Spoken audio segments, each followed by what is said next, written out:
Try to shoot the number, but I just trapped him in the air. Oh no, oh. I try to shoot the number, but I missed and trapped him in the air. Oh no, oh. Yeah, all around in my hometown, they're trying to track me down. Yeah. They said they couldn't stand on the slope safely. I just climbed right up. Nobody stopped me. Nobody chased me. Nobody cared that I carried a weapon. Aim for the head, but they turned at the last second. Oh, now, oh. I tried to shoot the down, but Can you save us, Britney Spears? Can we be saved? God, why is Satan controlling the universe?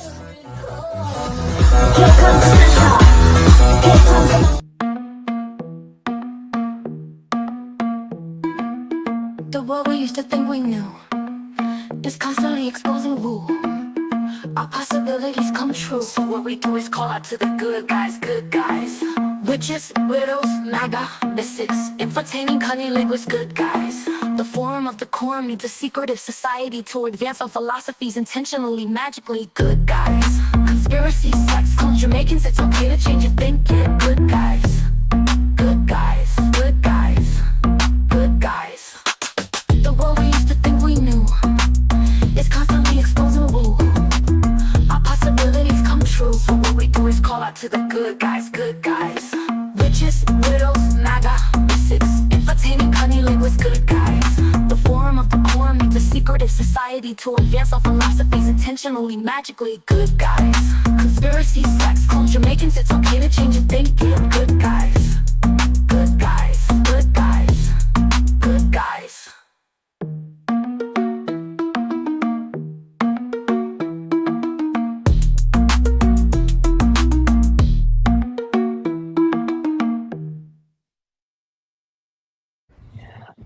Big up yourselves. And if anything's acting weird with the video, it's totally my fault. I don't know if it's me or if it's running on my LTE. I am indisposed, but the good guys are where they need to be.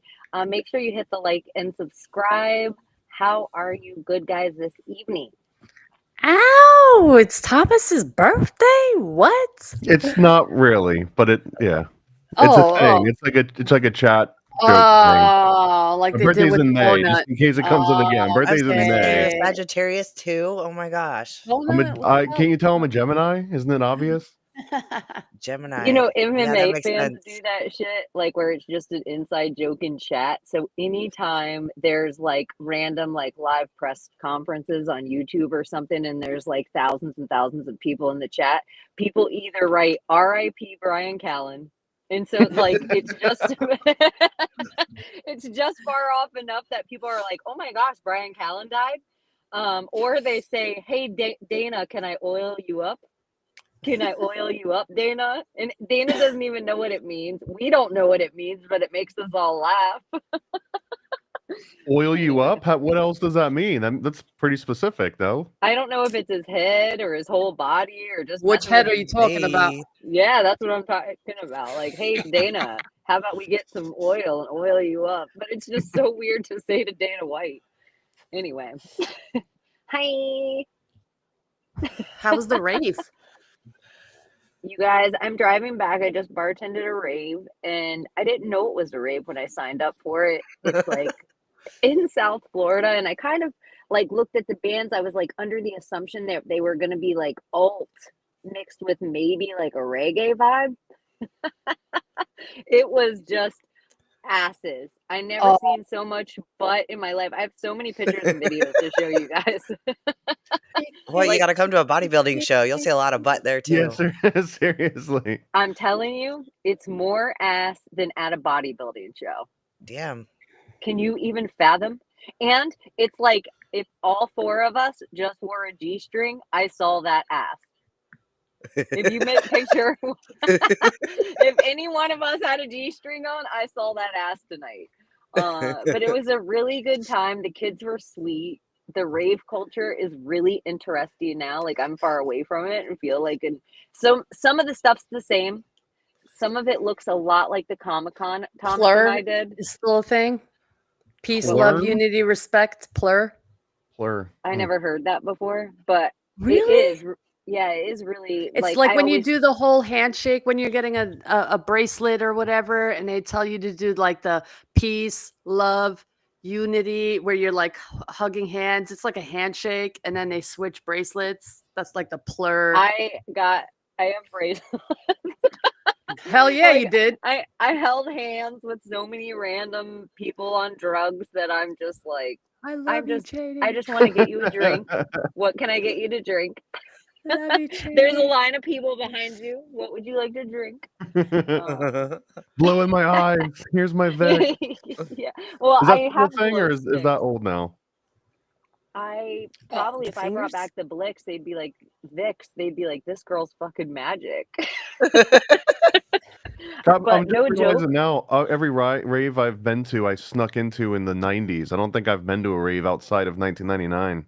Mm. The last rave I bet- went to was when Oh, look, me too. 1999, the New Year's Eve, it Yeah, turned to 2000. 2000. Y2K. That was the last rave I went to. Yeah. Me, it was like during the motherfucking animals during that time, where it's like really big. It blew Like the fuck up. Prodigy sound. Oh my god, like EDM, That's what it was hardcore, today. Martin Garrix, yeah. And then I It fell was into like the techno scene. Rufio. And I mean, I guess the guy's a Did you really say big deal. Rufio? I think that's the guy's name. Like the guy from Hook? Well, Or oh, someone wait. named after the guy Maybe from Hook? Rubio. Maybe Rubio. I don't know. Rubio. There were so I've seen like I don't even know how many DJs I watched today. But the light shows were awesome. The fireworks. They stopped dead ass at 11. Like the sound ordinance, like dead ass. He's like, if I talk any longer, I'm gonna get in trouble. Boom. And the music. That just actually stopped. sounds like a rave that I could get down with. They're like, okay, once it gets dark, everyone go home. I know. I'm like, oh, this is pretty. It starts at the doors were at 2, ended at 11. Not Well, even we were talking before we started recording, but I talked to Emily Moyer. I went on Emily Moyer's show a week or two ago. Shout out to Emily. She's like one of the coolest people. Like the first time that I met her, I felt like she was just one of my friends that I had known for decades. You know what I mean? But she was talking about this group that I had never heard of before, and I think it's called Mayan Warrior. Maybe I've got some of that wrong, but it started as this art car in Burning Man, and everyone would go there to see this art car. But I guess it burnt down, or maybe they burnt it. I don't know exactly what happened, but it stopped being art car and began being this thing called Mayan Warrior. And they go in like road trips across the U.S. And sometimes it looks like they go to Miami. Sometimes they go on the West Coast. They go all over the place. But it's like a traveling rave, so that wherever they park and set up shop, there's a crazy rave there. But the reason that she was bringing it up is that they've got all of these like holograms or projections and stuff, and they've got music that goes direct, or like the visuals go with the music, but the visuals are all sort of like Mayan themed and patterns of like old world and Dope. central, and it sounded so cool. Like she was selling it. It She is made me want to cool, go to it for the first time in especially, decades. dude, if you're rolling on Molly or ecstasy or you're doing some type of psychedelic and you're at these raves, I mean, you can have like godly experiences. You can have orgasms just by listening to music, like the bass and all of that. It's just a weird fucking experience. And I've been to many raves in my time, but like for like a 2-year period, like I binged. And honestly, I've had Sorry a about that lot beat. of It'll stop in a second. trauma releases, I would say. That's what I experienced. And that's why I like to go, because of all the trauma that I experienced and the dance that is involved with that, and feeling unified with all these people that are not there about drama. They're there just to fucking feel something. And you do, whether you're sober or on drugs, whatever the fuck the case may be. But I've experienced it in both ways, and you can experience those things both ways, depending on your energy, of course. But yeah, if you've never been to a rave, just go and experience one. It's a fun experience. It's never a bad time, unless you're a bad fucking soul. Then be It took gone. me a while to come around, because the very first time that I took ecstasy, I got jumped by like 15 people. Like literally like Oh my 15 gosh. minutes after I ate it, and we were all waiting for it to kick in. So that one sucked. And then the second time I did it, my two best friends got into a massive fight where one of them like crushed the other guy's eye socket. Damn. And then they stopped being friends, and it turned into a whole thing. So for the longest time, I just thought it like was this drug that made you like maybe unpredictably violent, because I didn't have a frame of reference. You know, I was in like middle school or high school, and it took a It was while meth. to actually get it. No, I mean it was. I just hung out with a lot of very violent people that even when they do ecstasy, they're like, "Let's fight." Wow. How? I don't Especially know. on I mean, I on had done it E? since. Oh I have no my guy, and this was back when I don't know who. Maybe there was something crazy in it, but this was back when it was like, yo, you got those blue dolphins, you got those Rolls Royces, those Supermans. You know what I the mean? But Teslas. no, yeah. Well, no, this was way before Oh, Tesla. But I mean that was sort of the marketing, and now it's just crystal. It's like, yo, you got that purple, you know. yeah. It's so, I mean, I had so much fun back in my day. Like, I've never had a bad experience going out. Never had a bad experience during a rave. Never had, well, once, but I don't want to talk about it anyway. That one time, yeah. That one time. For me, this is shrooms. It wasn't even bad. It was just the type of drug that I took. I thought it was Molly, but it wasn't. And I accidentally took meth, and I just felt like a fucking crackhead the whole time. And I'm like, oh my God, I'm going to kill. And I knew him. He was my friend. He took the same shit that we took. And he came up and he's like, yo, are you okay? I'm like, dude, what the fuck did you give me? He's like, yo, I took exactly what you took, and I'm going to fuck my boy up and ba-da-da-da. He gave me my money back and he apologized, but like, I couldn't catch the beat, and I like to dance. I could catch the fucking beat. But with this shit, You're like, I whatever didn't want the to clean fuck the it was, floor. Why do I want to clean so bad? could not catch the fucking beat. I'm like, yo, what is going on? And my brother came. Eating her ear. He's like, Layla, what is going on? I was like, dude, go talk to him. Don't talk to me. Go talk to him. And yeah, just be careful when you're taking test your shit. But I don't condone it. I'll condone a little bit here and there. Not meth though. Not meth. No, not that. Yeah, no, That would be a great podcast title, by the way. Just that time I accidentally took meth. Oh my gosh. Okay. I had a dream that we were doing Salvia, because we've talked about it. This was just like last week. Oh my God. But then we were going to do Salvia, but then I ended You up have doing to. meth with you, Thomas. And I was like, No, why would I do meth with Thomas? That's so freaking weird. I wouldn't, for the record, but that was like, it's a I dream. don't think I'll ever do that. I had I'm gonna put this in like super hard air quotes, but I had a friend that tried to get me hooked on meth like nonstop for weeks or months because he was like the yay dealer and he could make way more money because he worked directly with the Mexican mafia and he got Yeah. these like huge chunk and he would just come over and just break off like huge like 4 or 5 grams at a time and just leave it out. Be like, it's free now. It's free now because he knew that anyone that he was getting hooked on, and I just never ever touched it. Like I had all the opportunity in the world. I don't know what it was, but I guess it was maybe not even the best reason. But I was like, that's kind of like, poor people drugs. Not in Yeah. I mean, I was living in Section 8 at the time, but I was like, I don't want to play the part too, right? Okay. I know I look the part. I don't want to play the part. I the people that I grew up with, almost every person that I grew up with was incarcerated at some point. So they'd come out of jail and then they'd be like all about that. So like that's why I learned to play spades really well and everything. It was all, with all Yeah. these freaking people. But that was one thing, like there was one guy who would sit there and just freaking he had a party at his house every single night and fucking just handed out meth. It was insane. Honestly, talking about drugs here, my best, favorite, most loving, amazing experience that I'll never forget is the candy flipping. That's at raves, that's all I ever did. I couldn't just do X by itself. I had to do both. Does it matter? Like, it's just any psychedelic and X is candy flipping, or is it only like LSD or something? LSD LSD. and ecstasy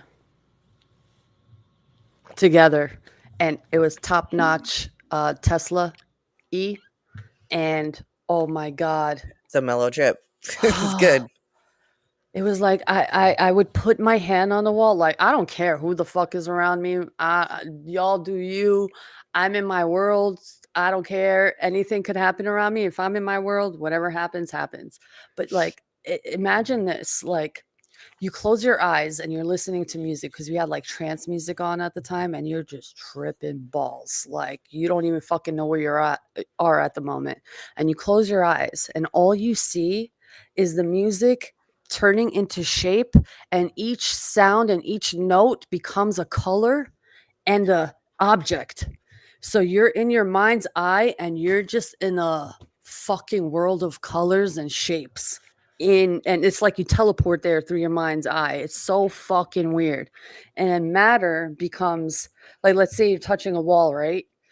You're touching that wall and the wall doesn't feel like the wall anymore, and it feels like your hand is in the wall and you're feeling the matter of the fucking structure, whatever it is. It feels like you're in it.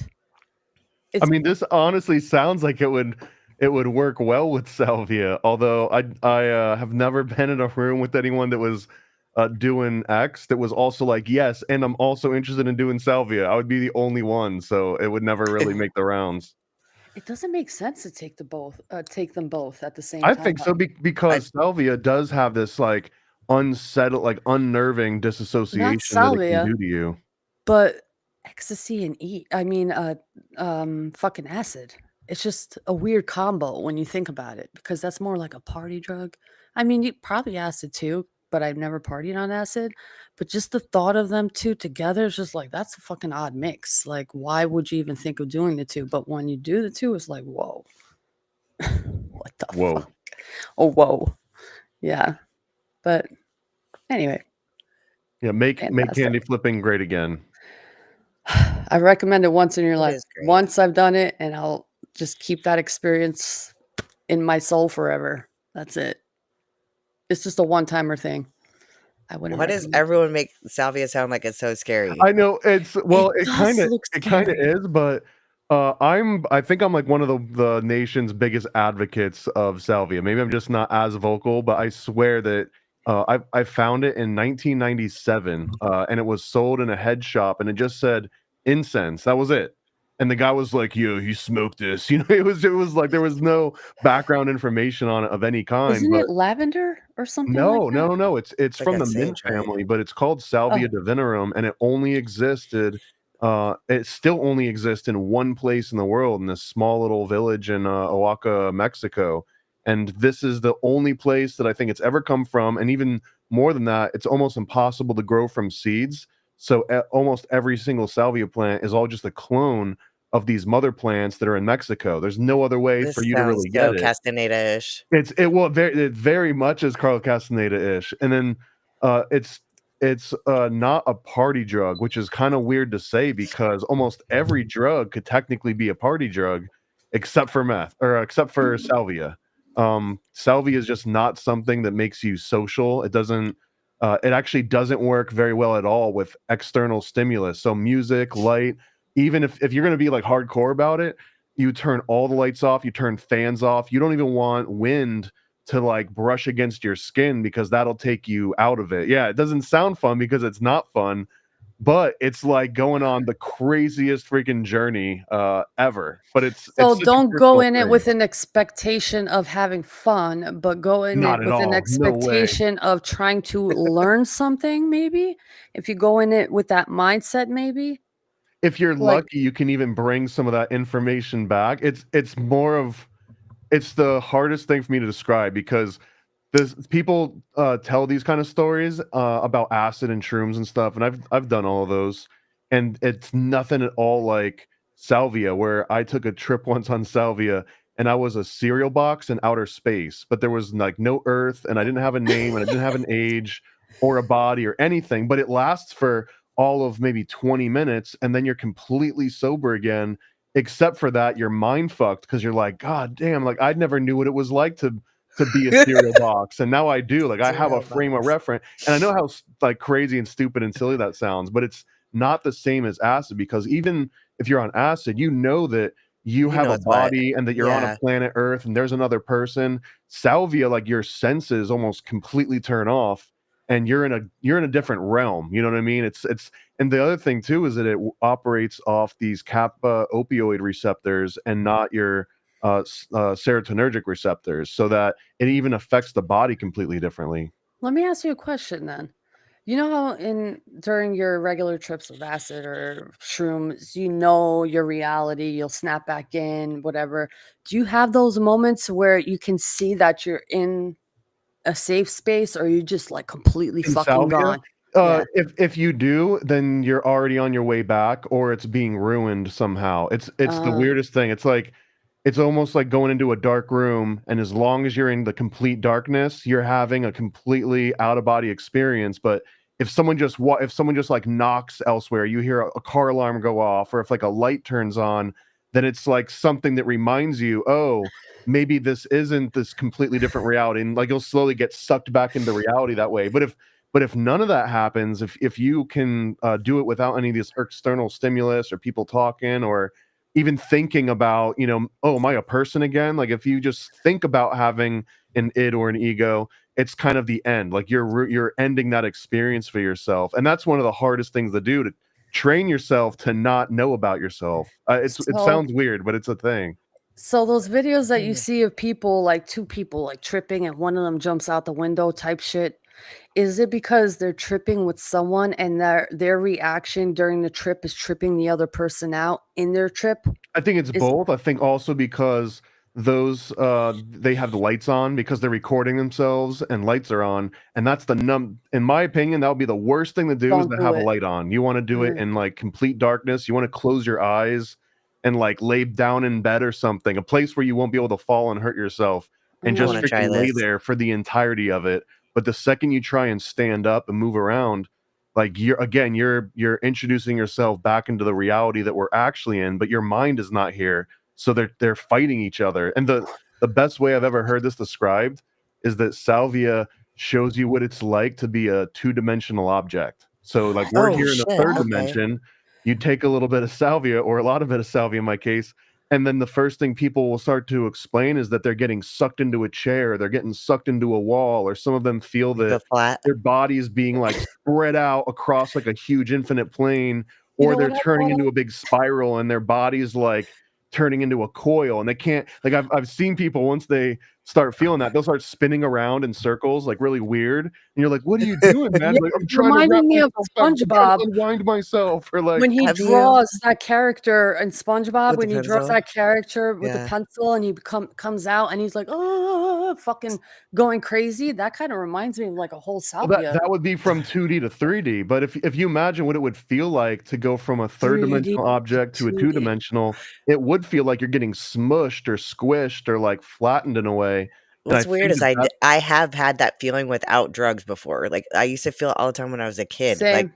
I would try to explain it. I was like, and nobody would understand what I was talking about. Same. I've had But that feeling with acid too, though. but Feeling what I was super going to ask tall. you is, have you done DMT? Because like, do you have the comparison of both?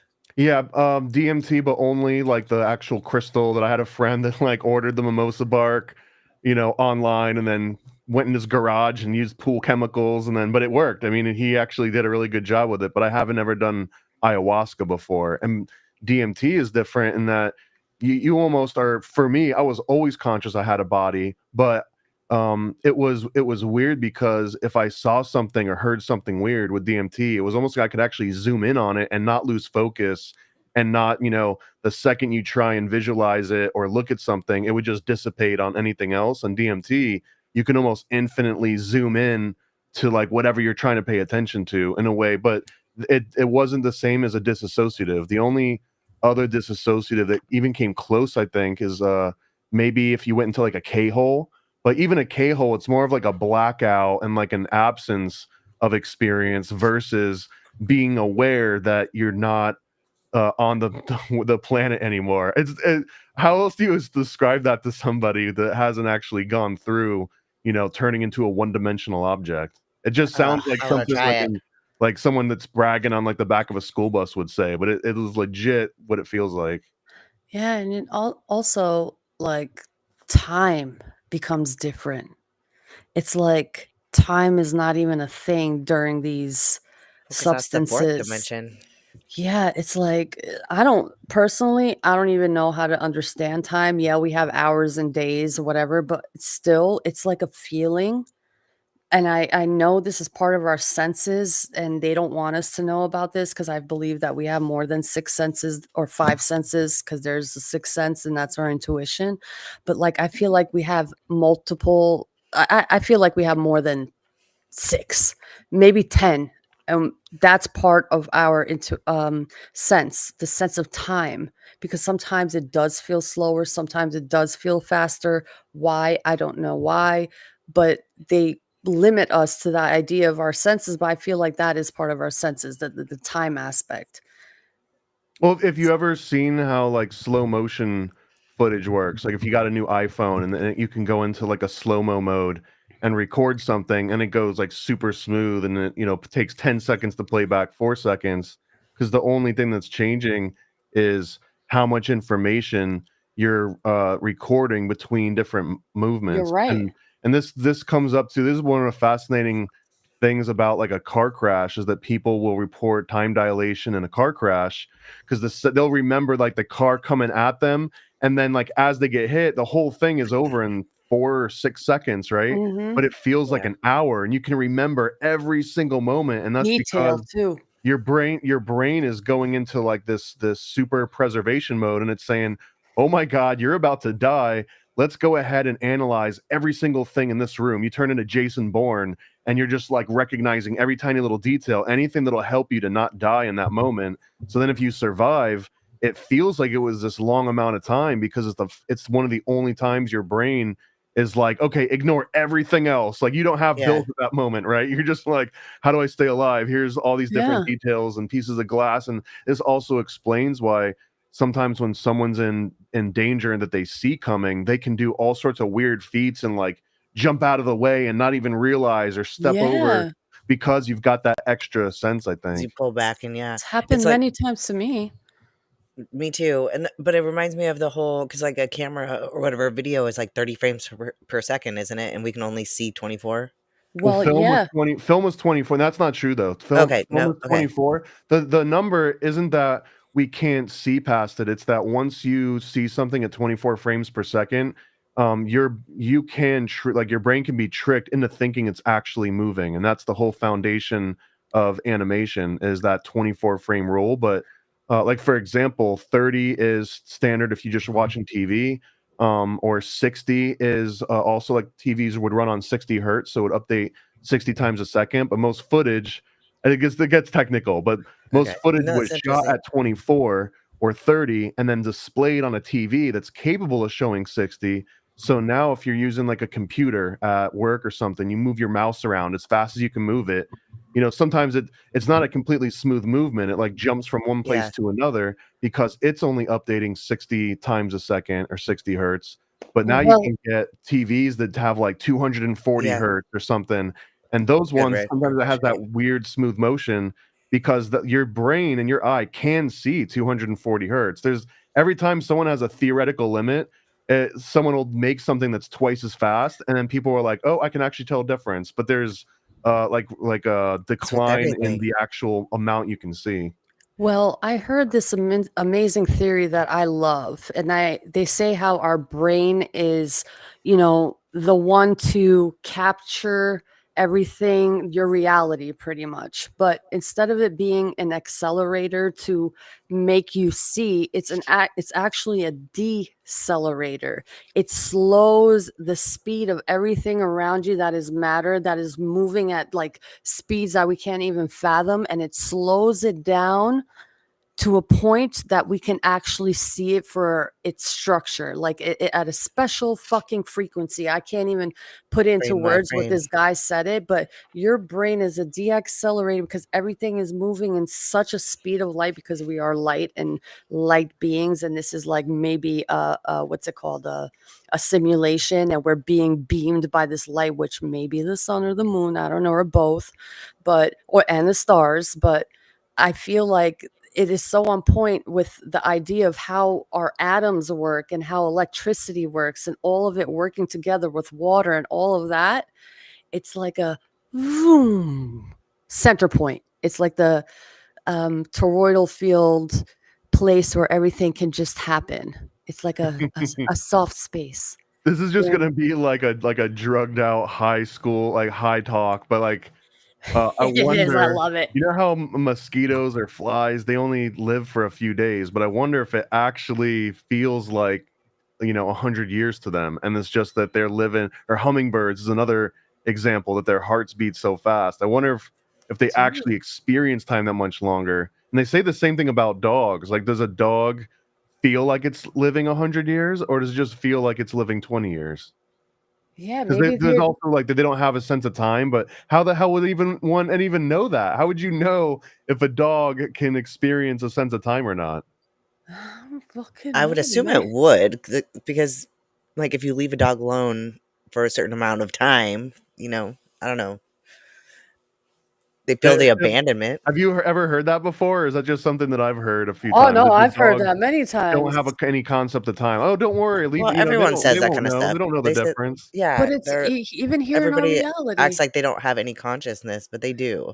Like when you see a fan spinning, for instance, but we see its matter for what it is. But when you see a fan spinning and it's at a high speed, you don't see all 5 propellers. You're seeing this one. Sometimes you'll just see one blade. It looks like one fucking blade spinning around, and you're like, "What the I love fuck if I'm is just like that?" really bored or it's like late at night and just like blink your eyes really fast and you'll like get little snapshots of it. Yeah. Dude, like, that's one thing, like, a practice by the dream hackers and stuff is the not doings, which is a Carlos Castaneda thing, but you're supposed to lay in your bed and you not do by, like, trying to look at the space between you and the ceiling or whatever if you're laying down or Mm. anything. Like, It's like a magic eye technique or yeah, something. but you can't blink your eyes, so you go as long as you can without blinking your eyes, and it's weird what will happen. Like, I always do by my ceiling fan, so when you guys are talking about the ceiling fan, like, all of a sudden I'm seeing the ceiling fan, and then all of a sudden it's like, it's gone, and, like, these little bubbles and everything are floating everywhere. It's freaking And wild. my eyes already feel like they're drying out just thinking Well, about that's staring at a fan like, and so not you'll do blinking. it, and then, yeah, you'll end up blinking, and then you have to start over, but it's like the It's longer bending.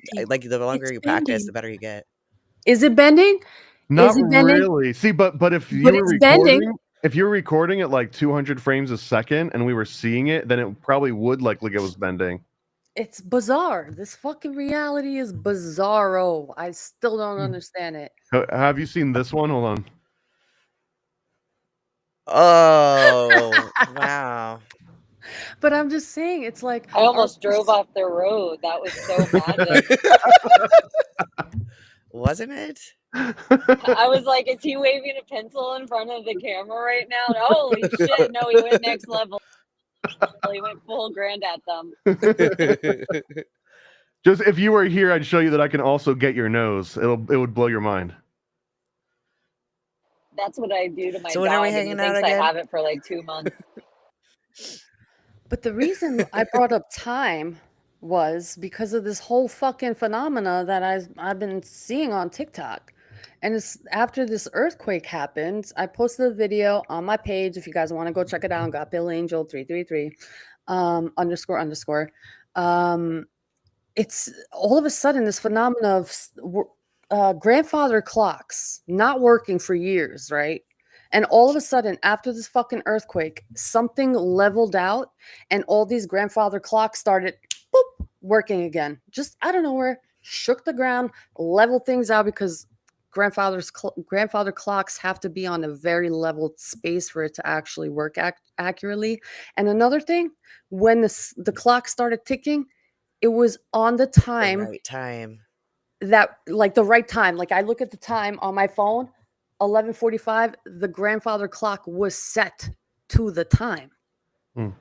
Amazing. Lots of videos on it on TikTok, and I'm like, is this fucking weird?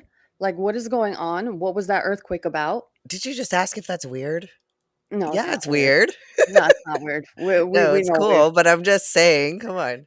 Yeah, it's weird, but like it's not even weird for us anymore. Like we're on that levels. We're Like like, what's duh. weird for Yeah, of course it is. So time. Have you ever seen those videos where they've got a bunch of metronomes that are all synced to different rates? Yeah, And then and over they time, always they just sync. naturally synchronize themselves? Yeah. Metronomes? I What are those? Yeah, that's like when the old For school, when you were like music. at a piano or something, and it would just go tick, tick, Oh, tick, tick. It keeps, and it's like a little thing swinging. Supernatural occurrence, obviously, but what's happened is that in like imperceivable amounts, they're all vibrating and transferring like that vibration to each other until they all kind of like snap into sync. But that, in my mind, that almost represents like another sense that you were talking about. You know, and it wouldn't necessarily be like you've got an organ to do it, but it is something that people will do. Not that they'll sway back and forth at the same time, but if everyone's literally vibing or vibrating at a certain frequency, it will spread to other people so that everyone in a room will kind of take to like an average. That's the literal definition and like of a pendulum or egregore, because it's like it's a group think. Like group think happens like when more than one person is gathered together. Like we're our own little egregore, we're our own little pendulum right here, you know. But like you notice that people of a certain flock, like people tend to flock together and they get like similar mindsets and all of that, and that's just natural. Fish do it, birds do it. It's just, it is what it is. Like a school of fish, like they, not one of them is Ravers the do it. leader. Tom Yeah, Hanks was a exactly. fish. Not one of them is a leader in a school of fish. They all like are the exact same. They move at the exact same moment. Like it's, I've heard this described in Rosicrucian books, and maybe Manly Palmer Hall had written about it a couple times, but that there's like a animal consciousness and then there's a human consciousness, and that human consciousness evolved at some point beyond animal, but an animal consciousness is sort of that if there's a flock of birds or if there's like a pack of wolves, that pack of wolves itself, the pack has a consciousness, so yeah, that it does. the collective consciousness thinks and makes decisions, and they just automatically affect everyone in it. But that humans don't have that anymore. Like they don't have That's like not a pack true at all. consciousness. Just think about it. Think about how we're always us and them. Always. Whether it's religion, whether it's politics, whether it's I'm a Raiders fan and you're a, you know, the 49ers fan.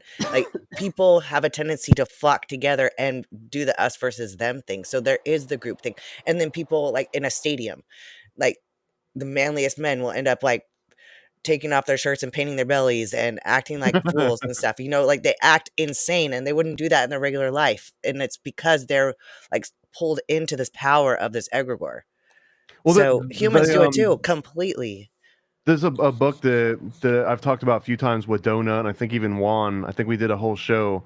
Gustave Le Bon, The Crowd. I think it's from 1886 or sometime in the 1880s, and it was also the reference for Hitler's Mein Kampf, I believe. He just kind of rephrased this entire book, but he makes a really compelling argument, not in like an animal consciousness way, but that if you get any group of people together, they form an egregore, They and do. then as soon as that group gets together, the end of like if you were to pull an individual out of it, you've got the individual again. But the second they go into the group, you no longer have the ability to communicate with that individual. You have to talk to the entire crowd, and that You see that egregore in of the social crowd is completely different. Yeah, you see it in social dynamics all the time. Like with friend groups even. Like somebody might be your friend on the outside, but when they're with their other group of friends, they're a Right. part of that group. It's just that is a human nature. So humans do it too. Like Is it we're a just not human aware of it. nature We or think is we're it a more human evolved. condition? Well, it's not even that. It's really these are energetic structures and people don't realize that it's almost you can call it scientific, you can call it etheric, whatever, but it's a energetic structure that is meant to take your energy because any one of those things, um, church, even going to church, you think it is all good and everything, but it's not. It's taking your energy on many levels. Like, okay, I have to get up early and get ready and go sit in church and act like this and then prepare food. And then I have to go on Wednesday night too. Like you have prices you have to pay in order to belong to any one of these groups. You You lose your guys, I'm not individuality. kidding. Every single person had their ass out at this thing. And it started with one It's the ass person. egregore. But it's like there was even somebody walking around with a sign that said, "Show me your butthole." Oh, no, thank you. Yeah, That's a like I'm whole like, different level. that is Yeah. not at all what I want to say. I will let you guys know I did not see any butthole. But there was also like how you always talk about Burning Man. Like Burning Man doesn't have a currency of money.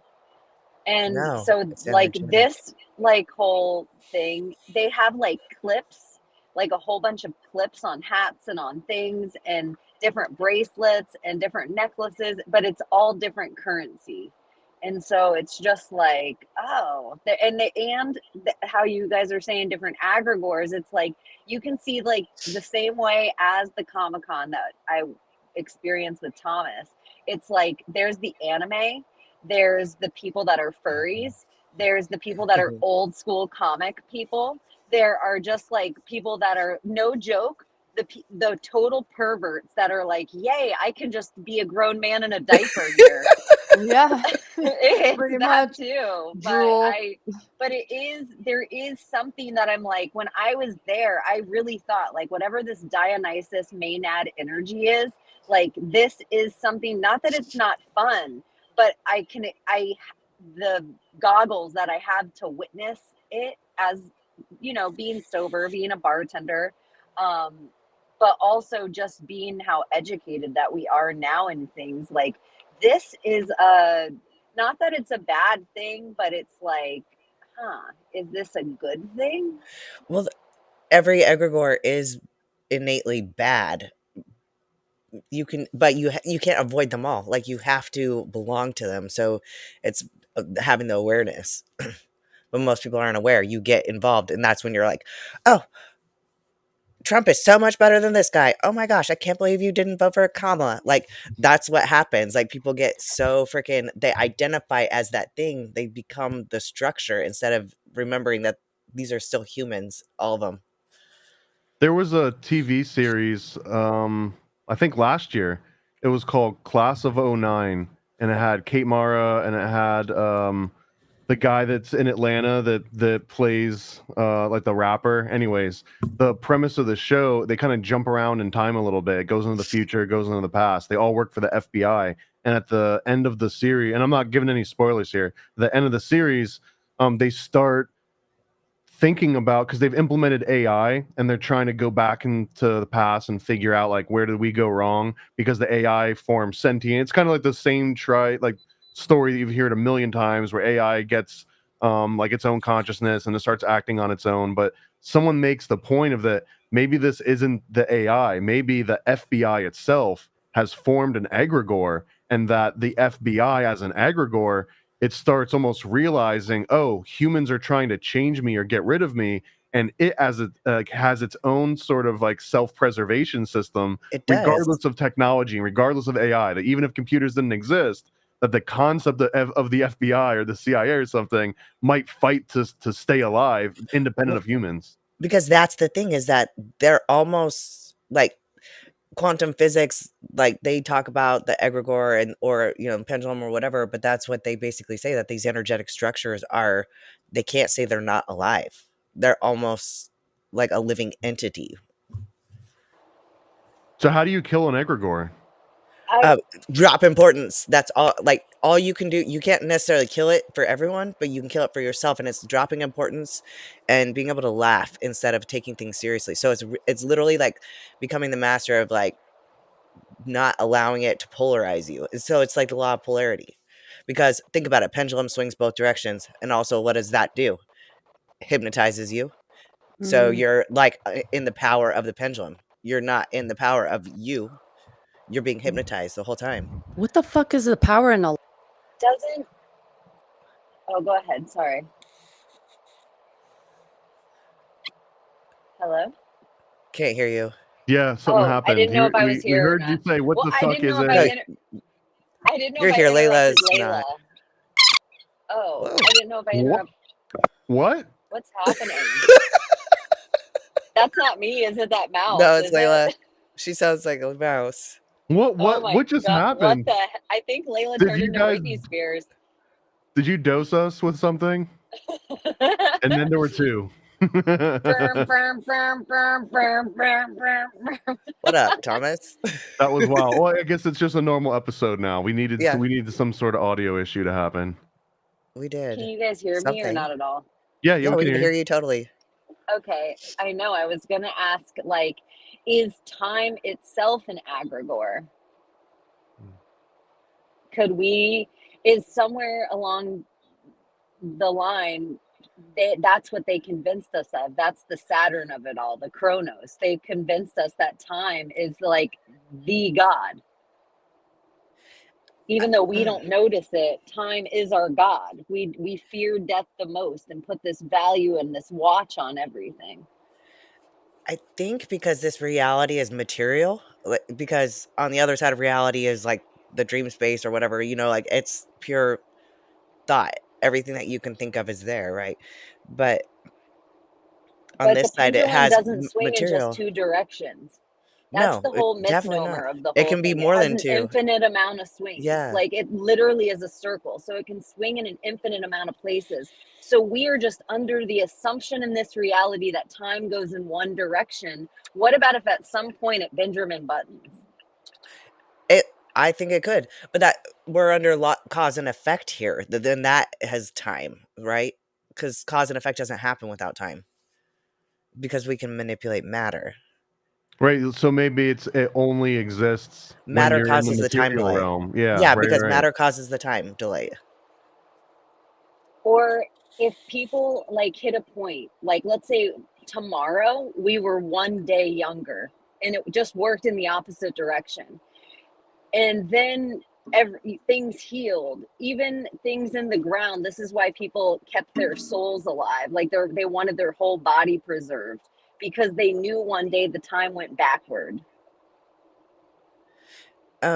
Reality transurfing teaches you that the biggest pendulum that we're all sold from the time that we're born is that you have to grow old. That you really aren't subject to time, but we're conditioned to think that by not only what we observe, but what we're told. So we're told, and then we observe it, and then we keep creating that reality. And Layla's back, by the way. I don't know if you can put her back in or not. I'm Try to in a second. morbidly curious to see if the Minnie Mouse voice is I still know. up. Me too. If it was just high pitch, it would actually be fun to just see how long we could just go with it. I know. If it made sense. The same thing that you were talking about too. Hey Layla, you're back, So weird. and you sound normal again. I Yeah. think. Okay. I sounded like Minnie Mouse. Yeah. It was, but it My went like concert super hurt. fast too. It wasn't just high pitched.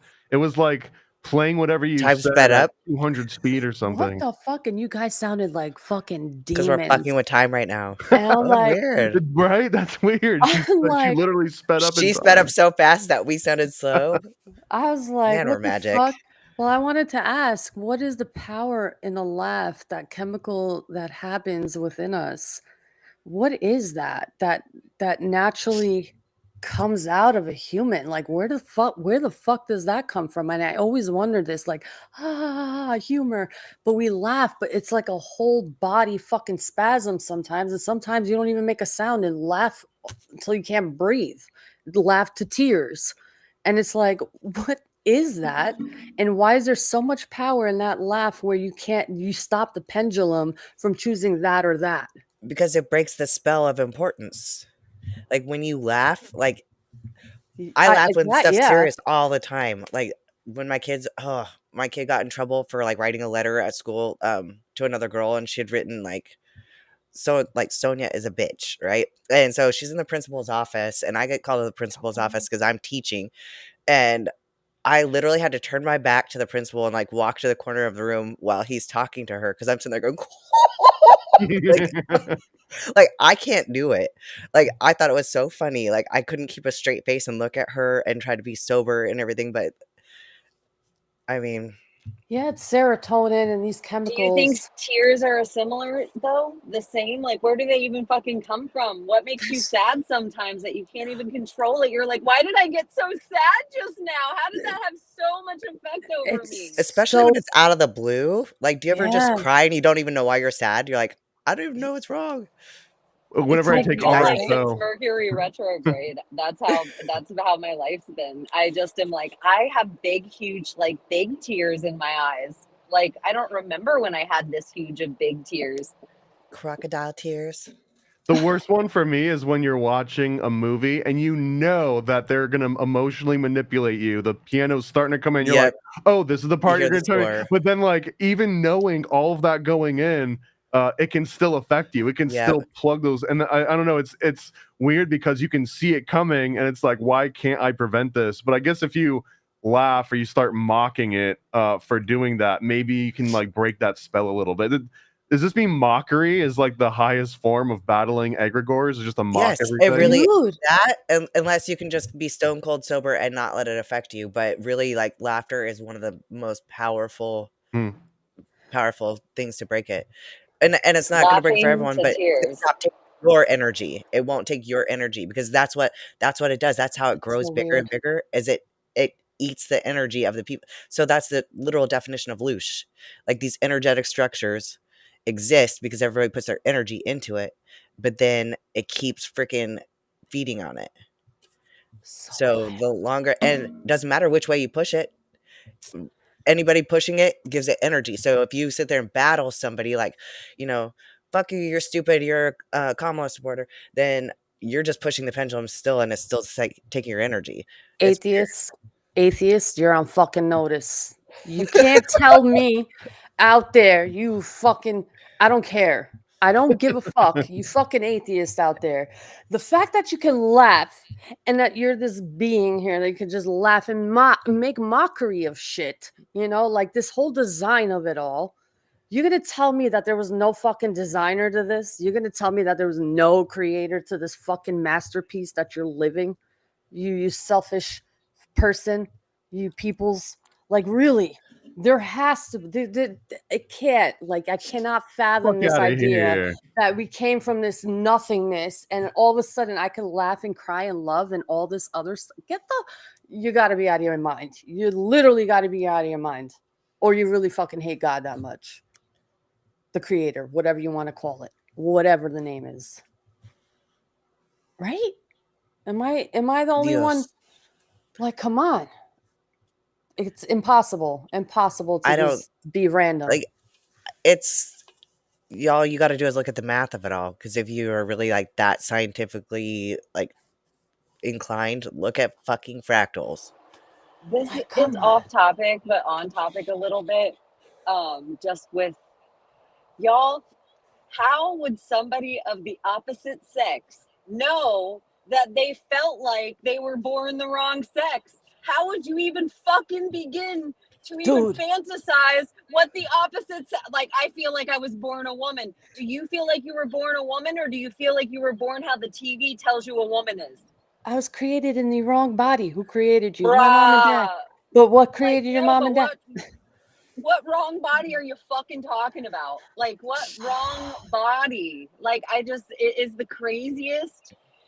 It's crazy. It's like the wrong body thing is just so they can convince people to download their souls, so we'll all be Westworld in a little red ball that they just put in a robot.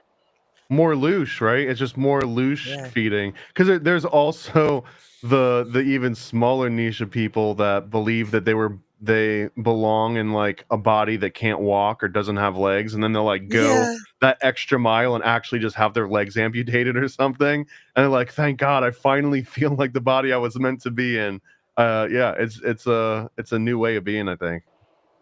If you are a parent and you have, like, I feel like I heard Joe Rogan say this in the last 48 hours, and I was like, big up your blood clot self. And you know how hard that is for me to say to Joe Rogan, because I just felt like it was like so well said. If you're a fucking Hollywood celebrity and you have 3 children who are all transgender, you have Munchausen's by proxy. And I was like, it is Munchausen's by proxy if a fucking parent it has more than one transgender kid. What are you up to? Brah. Sorry. So No, they're on why are you notice sorry? too. Don't be fucking Because sorry. I'm screaming Fuck and I have outta no here. idea how well you can hear me, but I We can can hear hear you you guys. beautifully. Chef's kiss. There's someone in the car next to you, like, what is this lady ranting about? Well, it's probably night, right? My It's Uber dark. driver thinks I'm insane. JK. Yeah, go back No, to it's it. wild. Sorry. Wild. I Y'all, do love laughing though, you guys. I love laughing through my tears. I love laughing so hard I cry. I yeah. love to laugh. Like I'm I'm that drunk guy that Mary Poppins goes and hangs out with that I can't get off the roof The because I'm drunk like, uncle. yeah, it's That amazing. Chaney, you and I laugh at each other sometimes and can't stop. So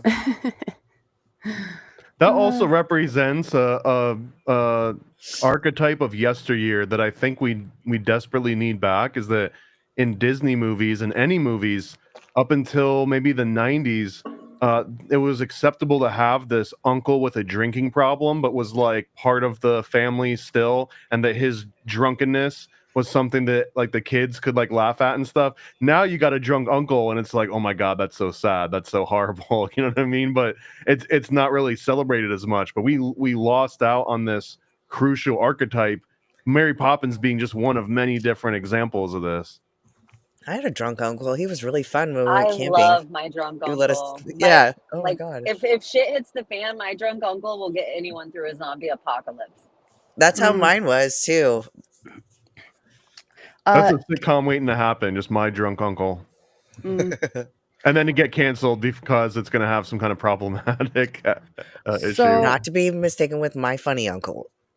I want to talk about, I know you guys hate it, but I want to talk about crypto for 1 second. And if y'all are interested in making some money right now, just hit me up on X. What are we pumping? Okay, it's called Bigfoot.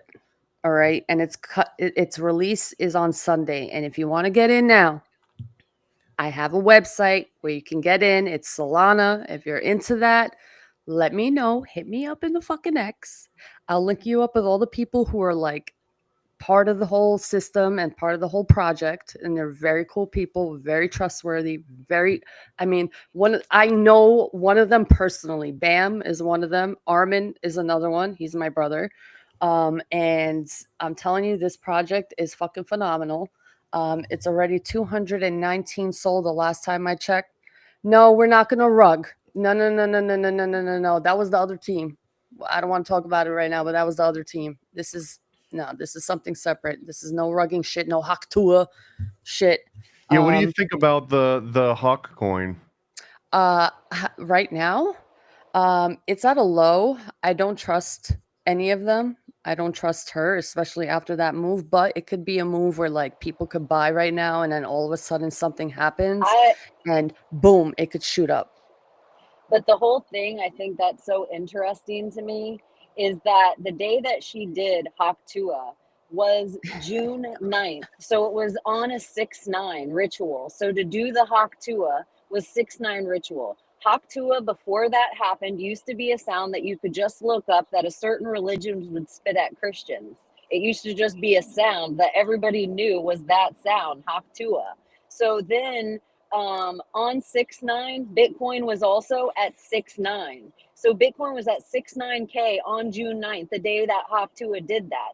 The day that Haktua girl releases this fucking coin and rugs it, Bitcoin hits 100,000. So while everyone's paying attention to her, no one's following the amounts of wallets that are pumping through Bitcoin trying to launder all their fucking money. So I just have a feeling, you guys, I don't know. I like one of these coins are gonna rug. And I think when they talk about like suicide weekend and shit, something tells me it's gonna have something to do with a crypto coin rugging. Like a big coin that everybody's been sitting on diamond hands for years because it's the 7th biggest commodity in the world right now, Bitcoin. That's crazy. So Well, I don't know. Something is weird. No one knows who the maker is, and it's just like holds so much capital and something to do with the Haktua girl. I haven't figured it out. Something to do with the 6-9 of it all. Did you But say anyways, Suicide Week? Is that a thing Suicide Weekend. Yeah, it's Layla, you in explain it. December? it's a thing. Yeah, it's no, you're better at it, Chaney. You're way better at it. You know it more than I do. I'm It's a not gonna delta. front. But She like knows. all of the Q stuff, like it one of the things in it is that there'll be a day because like pretty much the cabal is gonna fucking do everything it can to not fall. That's everything about it. So it will be a day that my fellow Americans, the storm is upon us. And that the president will tweet out. It never said what president, it just said look to Twitter. And it never said what president it was. But then it said like the whole something about the 10 days of darkness was all attached in the same time, but suicide weekend. And so I always thought suicide weekend for like since 2017, 2018, whatever year, I always thought suicide weekend was going to have something to do with like Diddy files dropping. But I feel like it, like financially, it like what if Wall Street collapses? Take the crypto out of it for a second. Just think of how many people's 401ks and how many people's retirements and how many like the Build Back Better squad has no intention on fucking leaving peacefully. Like we haven't seen nothing yet. I'm still waiting on Bluebeam. So I feel like they wanted to starve us out. They wanted to make everything unaffordable for us. They wanted to get us on a universal income. And so to do that, they got to collapse more than just my small business. They also got to collapse the corporate company man's 401k. And so to do that now, or it could be somebody's Bitcoin. Think of how the people that made money in Bitcoin really think of how long they've believed in this project. This isn't a like people that jumped on fucking in the last year. Yeah. Like, Yeah. and so most of these coins, and if you're watching what's happening, in my opinion, on Bitcoin, is it's crawling up, but as when you'll watch when it crawls up, it's all the other coins take a hit, and then when Bitcoin's top shatters off, all the other coins crawl up. But it's just making me question because 99% of the world's wealth still belongs to 1% of them. So what is happening with all of the where's the bull running from? Your Well, 499 eggs? Well, here's take what I back to see. you saying crypto. Like remember what you used to say about crypto, Chaney? The dead of it all. Yes, and I Yeah. also think this real quick. 9/11, there was a huge storm off the coast of New York. I don't believe planes hit those buildings at all. And I do believe thermite happened to blow out windows and make some movie theatrics. But more likely, I believe a laser hit that building and melted the steel from the inside out. And I think it did. I think it bored a hole through another building. I think building 7 fell into its footprint too. I think building 6 is the one with the hole, building all these. But I think the ionosphere energy is never created or destroyed. It is only gathered or dispersed. And so to me, to have an energy weapon, like a Tesla style energy weapon, you would need a big storm with a lot of lightning. The same Yeah. as we watched this storm just break up off the coast, or like that huge storm that was going to hit Florida. All of a sudden, this huge line of twisters and lightning came off of it. And that's how the storm shattered. The energy still has to go somewhere. So, something about the crypto, can it be harnessed? What kind of energy? Like when you're farming coin, you're just farming energy. Yeah. Well, So, it's just, here's there's something more to it. yeah, here's where we're at though. You know how we had the internet stage and everyone getting used to like the whole idea of the internet? This is where we're at with crypto. And I think my brother said it. That's where I got it from. And it made so much sense to me when I heard him say it. It's the beginning stage of what the future is going to be like. And not everyone is aware of it right now, but slowly, slowly people are listening. Crypto, what the fuck is crypto? And then people start sharing information and other people start buying. Like, people that have no idea about crypto, I've been talking to people about it and just giving them ideas. They have been buying it. Slowly, they're getting into the field and they're seeing the potential that it has with the smart moves that you can make with the people that you interact with, of course. But this is the time where you can have major, major transfer of wealth that is happening right now happen for you. So this is why I speak on it, because this is the future. But if you can get in now, it's so much better for you. So you can be part of the game, but be aware at the same time, because we can't fight it. This is going to be the future. Like, there's nothing we can do about it unless something fucking cataclysmic happens. This is what we're going to be expecting for the next generations. So yeah, that's where we're at. We're in the beginner stage. There's a lot more coming. Oh, Thomas, we can't hear you. Oh, I'm like, could you I hear see a me? future when like kids are going to school and like every kid now has their own coin. Like it's like that will be only like the lame kids don't have their own coin. You know what I mean? Like that could almost be the new social credit sort of system, or at least the cool way of doing it is like, do you have a bunch of Layla coin? Oh, no one's holding Layla coin anymore. You know what I mean? Like that Yeah, could actually determine your monetary wealth, but your also wealth. just you know, you existing. Oh my God. Everything's gonna be a crypto, Because right now, yo. you know, anyone can technically make like a Solana coin. So you could just be like, well, I've got an Abbie coin. Oh, well, I've got a Paranoid coin. Like everyone could just have their own coin. And that, I mean, everyone has their own screen name, right? Everyone can have their own unique name. So it seems that it would just scale indefinitely.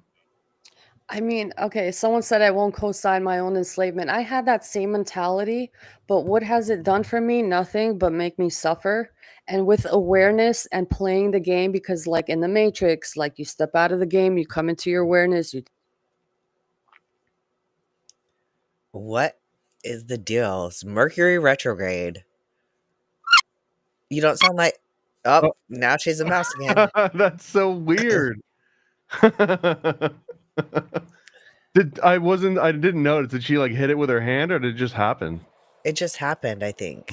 You know, this I is don't know. it's like, it's just another currency. Like when dollar bills first came out, people were like, that's so stupid. You're going to trust that paper money? I'm going to always carry Yeah. silver. Like, it's just another form of currency. And where it's like correct, like only 1% of the world uses cryptocurrency right now. That's crazy. Like, if you really think about it, like inevitably, even if the world hates it and it doesn't grow all the, you know, catch all the way on, we can at least agree 5% of the world is going to always stay with crypto. So even if you got in right now, you'd still be early. Yeah. Like it, I don't know. It's like, to me, it's like I have so many conundrums about it. For every person that makes a coin for real, like I hate it.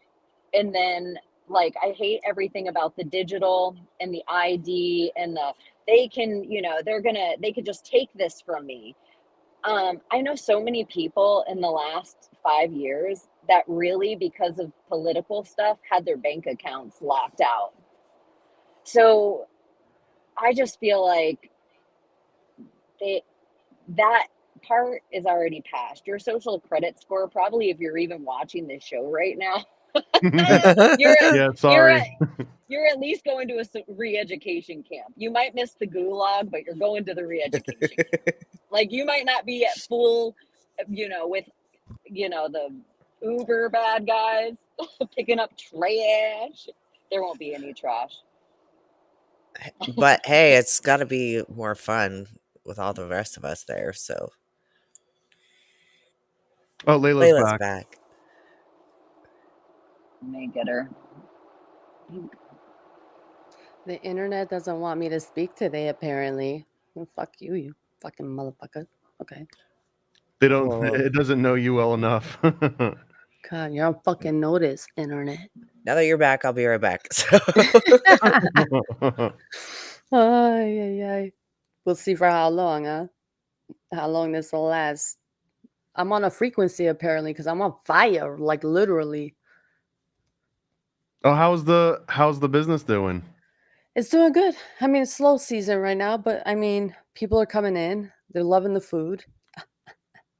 Why is it slow season? Because I would assume that a whole bunch of people would be like, snowbirds and around this time. No, not really. No, only during the holidays, like they'll come when all the kids, because it's all kids, like families. It's not like party vacation spot anymore. It used to be when they had Club La Villa here and they had Girls Gone Wild and that whole fucking spiel and girls getting raped on the beach and shit. So they Back shut it. when men were men.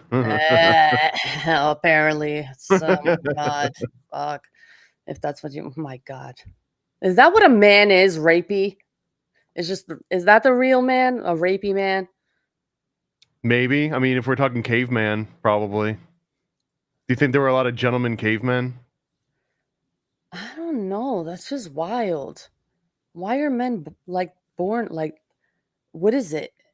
Like, why are they, I think it might not be a men thing. It might be a male thing, if that makes sense. Because men makes it seem like it would only happen to humans. But if anything, you observe the rest of the animal world, it's way worse. So if yeah, right? anything, like the human aspect of that is at least slightly elevated because it's cognizant of it. But almost even, right. like I don't know if you ever seen two ducks getting together, or like two lizards getting together, or two almost anything getting together. They usually have that same sort of vibe. There's not a lot of like candles being lit. Well, isn't it?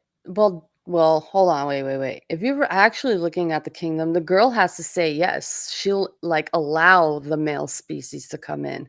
They have to do a dance. They have to make a home. They have to like show that, hey, I'm the worthy one. I'm the strong one. I'm the this one, and create a feeling of security for her to say, yeah, you could tap into this pussy, and isn't that how it actually works?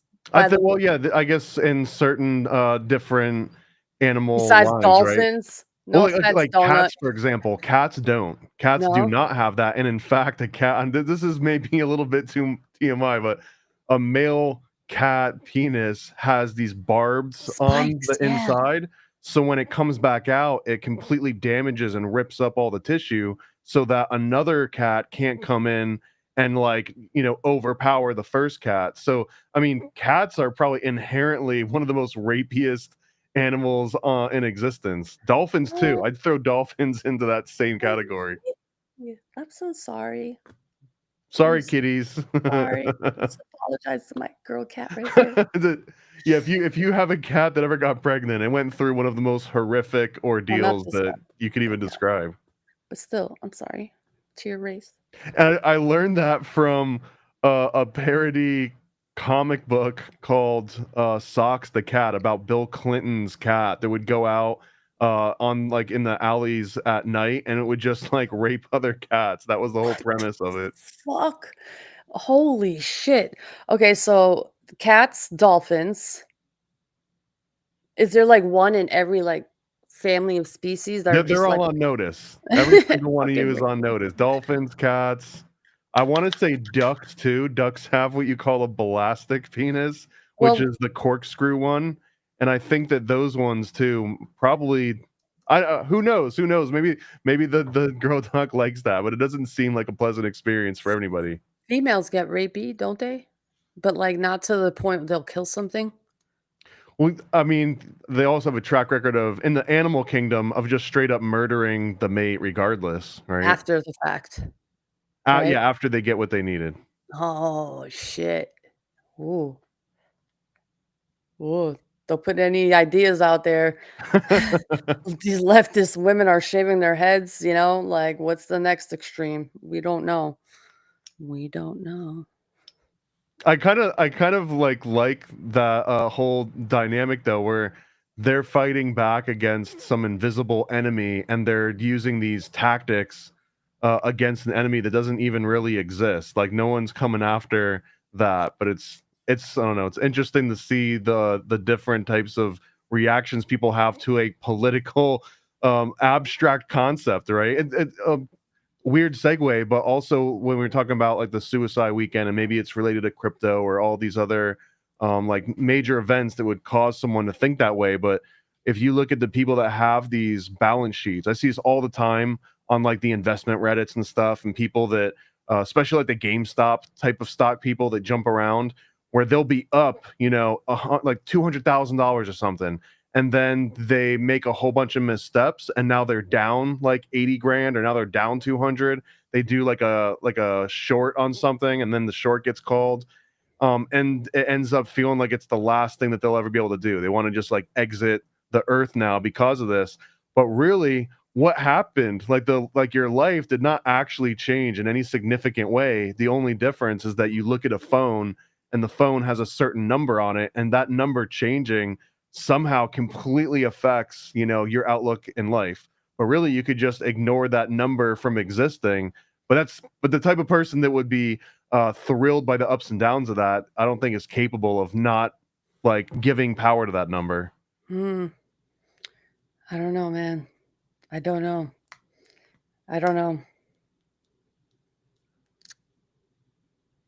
I don't know. Crypto is just like putting me in a different world almost. I feel like when I'm in that space, I feel like I've gone into a loop. It take like Chaney said, it takes like this energy from you almost. It's like I don't know. The whole crypto, like the word crypto, the being in it, I love it. Don't get me wrong. I love it. But like hearing all the information and staring at these charts and putting money into things, and then having your heart go up and down with this emotional, oh my God, I'm going to fucking lose my money. And like, oh my God, the chart's going up. Do I sell? Do I not sell? Do I hold? It's just chaos. I don't know. It's like loosh at the same time, but it's like you got to play the fucking game. I like after Bitcoin, and I knew Bitcoin was around when it was like fucking pocket change, like cents, and I was gonna buy and I didn't buy. Like I'm not gonna forgive myself after this, so I'm gonna play the game. That's where I'm at. It's yeah, it's gambling. You're Well, right. but you're still in a tiny little demographic of what, like 1% of people that have even taken that step to go that far. Yeah, yeah. And the things that you can invest in, like XRP, for instance, like that's a big one right now. Like, oh my God, what's going to happen with XRP? All these countries are like signing in with XRP, and like um, the court case fucking finally settled. So there's going to be an interview, I believe, Sunday. I don't know where, but I guess he's the owner, or I think it's the owner, the CEO of crypto or something, the chair of something. I don't remember. Don't quote me. But there's going to be a huge fucking interview, a 2-hour interview or 1-hour interview. And that's going to, if you didn't invest yet, just put some money in there. Put $100 in there, $200. Just watch it soar. That coin I've been holding for almost 5 years now, and it's going to pay off so well. You just got to be patient. This whole game is about being patient. So, did I go off track here? I did a little bit, right? Tracking? Track. Did I go off track here a little bit? No. I guess the thing that I'm waiting for this other shoe to drop too is that like and we brought this up before, but this concept of your parents forgetting how to like log into their router, or like, for example, I don't want to give too much away. I know some people that keep all of their passwords in like a notebook because they can't actually memorize all of them, and they don't use like the password stores and all this stuff. What happens though when grandma and grandpa have to like actually exist out in the world by using their crypto wallets? It seems like it's just so much more complex than having just a piece of paper that you can take out of your pocket and give to someone.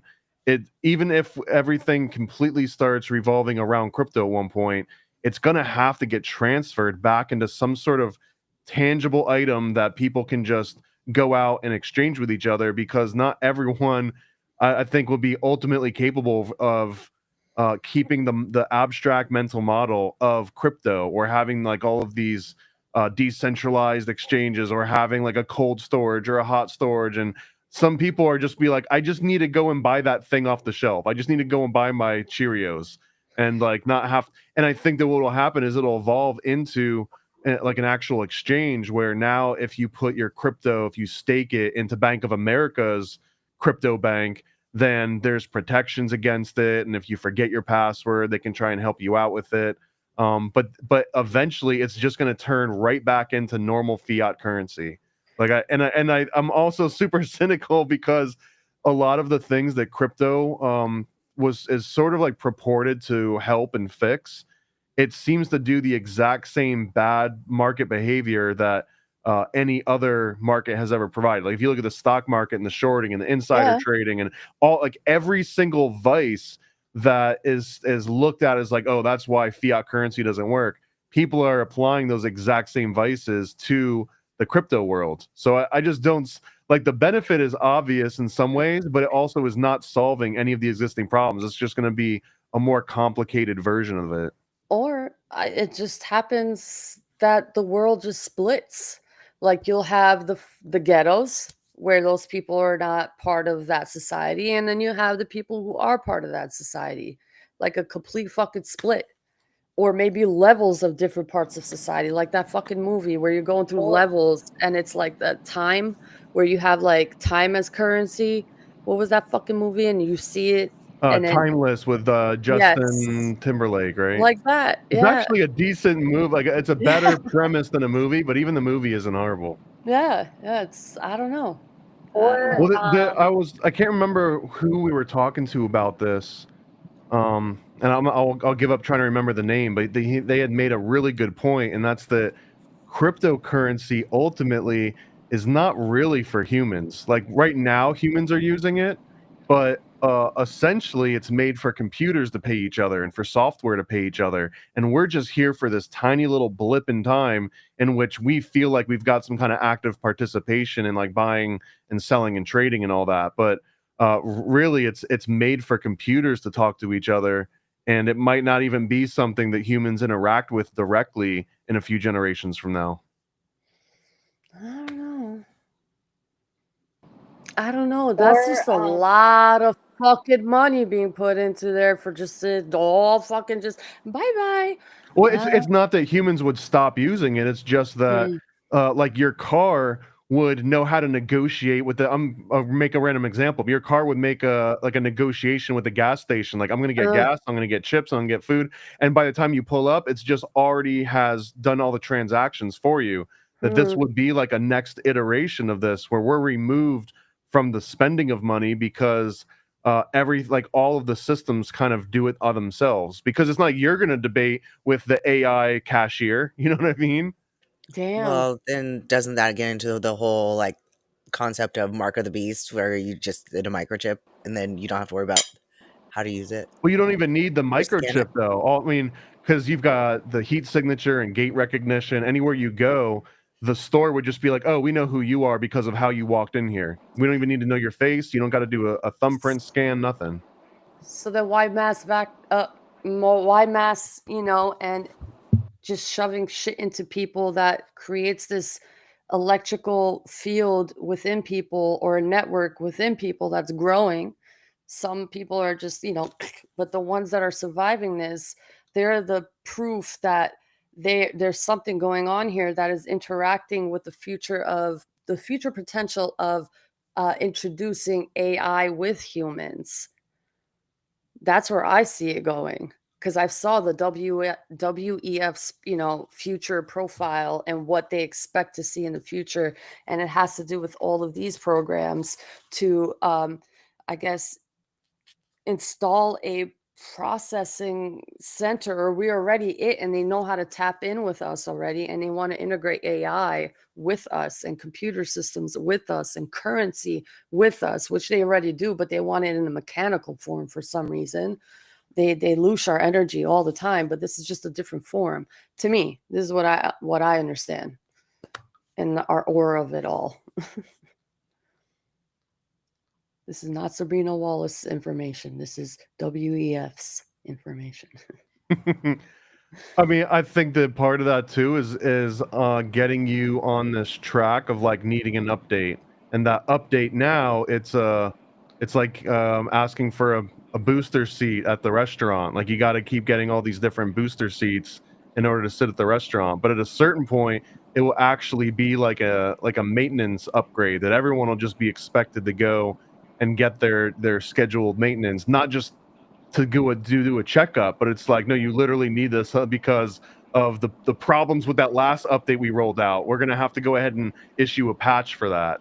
And it is kind of funny how like, even the concept of a patch, it sort of reflects this new way where I think we're gonna cross over this threshold where the AI and our tools no longer be tools for us. Like we start to be tools for them. And it's not even that deep of a thought. That just seems like the natural trajectory Man here. versus the Even if you machine. talk about Deep thought. crypto and selling, like the people that do all the sales and that are doing day trades, they're usually watching, the candlestick patterns, or they're watching like certain triggers in the market.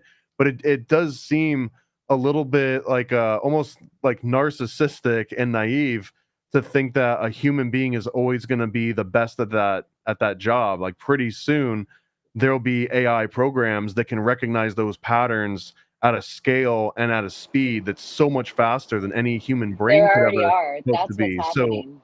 well, and even in the Yeah, regular the stock bots. trading market outside of AI, there in the 90s and the 2000s, there became this battle of who could put their data center closer to the stock exchange, because they were realizing that at a certain point, the less distance that the electrons had to travel would mean that they would get their trade in before the next guy, and then they would start buying up, space and real estate as close as they could to the stock exchange's data center so that their trades would go in sooner. And that's just humans trying to like get as close to the theoretical limit of the speed of light in order to make their trades happen. But now this is taking a whole different turn, because these AI algorithms are going to literally travel faster than the speed of light.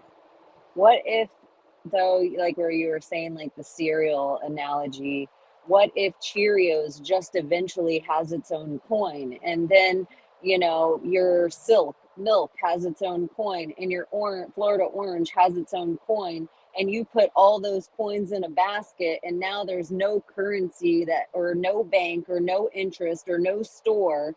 That item gets the money and comes to your house because it's just you just traded whatever your currency is for that currency.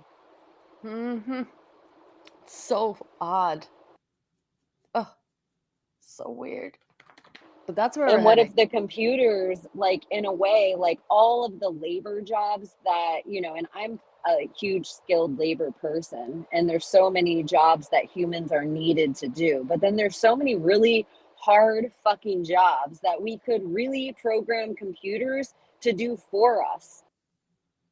And so I do some kind of like, as much as I don't like them, it's like you should use a mule to hoe your field. Well, that would be cruel if you're an animal rights person. What about if we use a human? No, you can't have slaves. You got to pay them a livable wage. Well, what's a livable wage? Because, minimum wage, that's cruel. And then you're like, you start going through all these things. Well, what's the least amount of cruel for the most amount of work? Well, we'll just put a computer to work. So if we can have computer slaves, does that really change the game?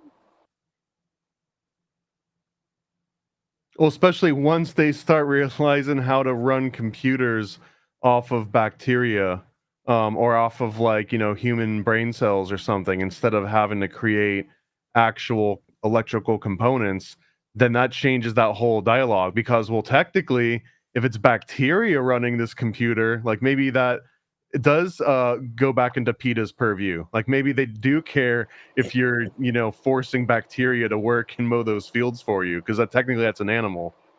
Well, they've Well, been if doing that with soy and viruses, like heme, for energy or for data storage, like actual I'm like viruses, not computer viruses. like there's a lot of like synthetics for like a lot of different stuff going on in human bodies and peptides and all these kind of things, and a lot of them are created from vegetables. Like soy boy is like, it's funny how much like different things that go into like guys that they're like, no, I just eat meat. And it's like, well, soy's used to create that, or beets are used to create that, or it's not all coming from animals. I wonder. This is like getting all in like sci-fi realm, but I had this thought too, that what if they figure out a way? Because right now, if you wanted to like mine a cryptocurrency, you would go and set up like a little mining rig. I don't even know if it's feasible anymore for Bitcoin, but there's plenty of other coins that you can still set up like a GPU farm and mine for that coin. But what if in the future you can just like plug yourself in to mine when you're not using it?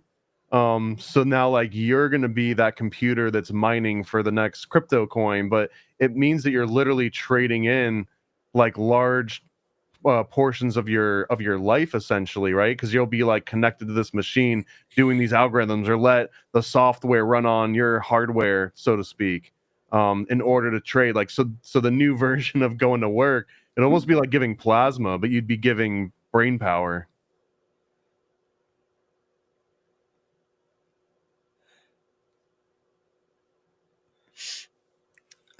Well, because a single gram of DNA can store 215,000 terabytes of data. So really, it would probably just even be your DNA.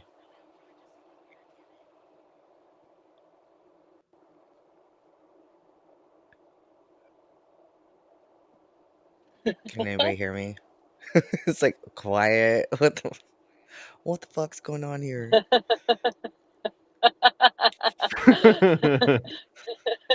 So how do you do with awkward silence? It's not that it was awkward. It's just that I didn't know if things were working right because we've had audio issues tonight.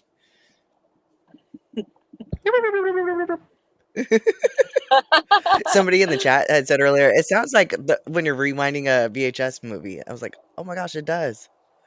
That's the noise. I am on Salvia.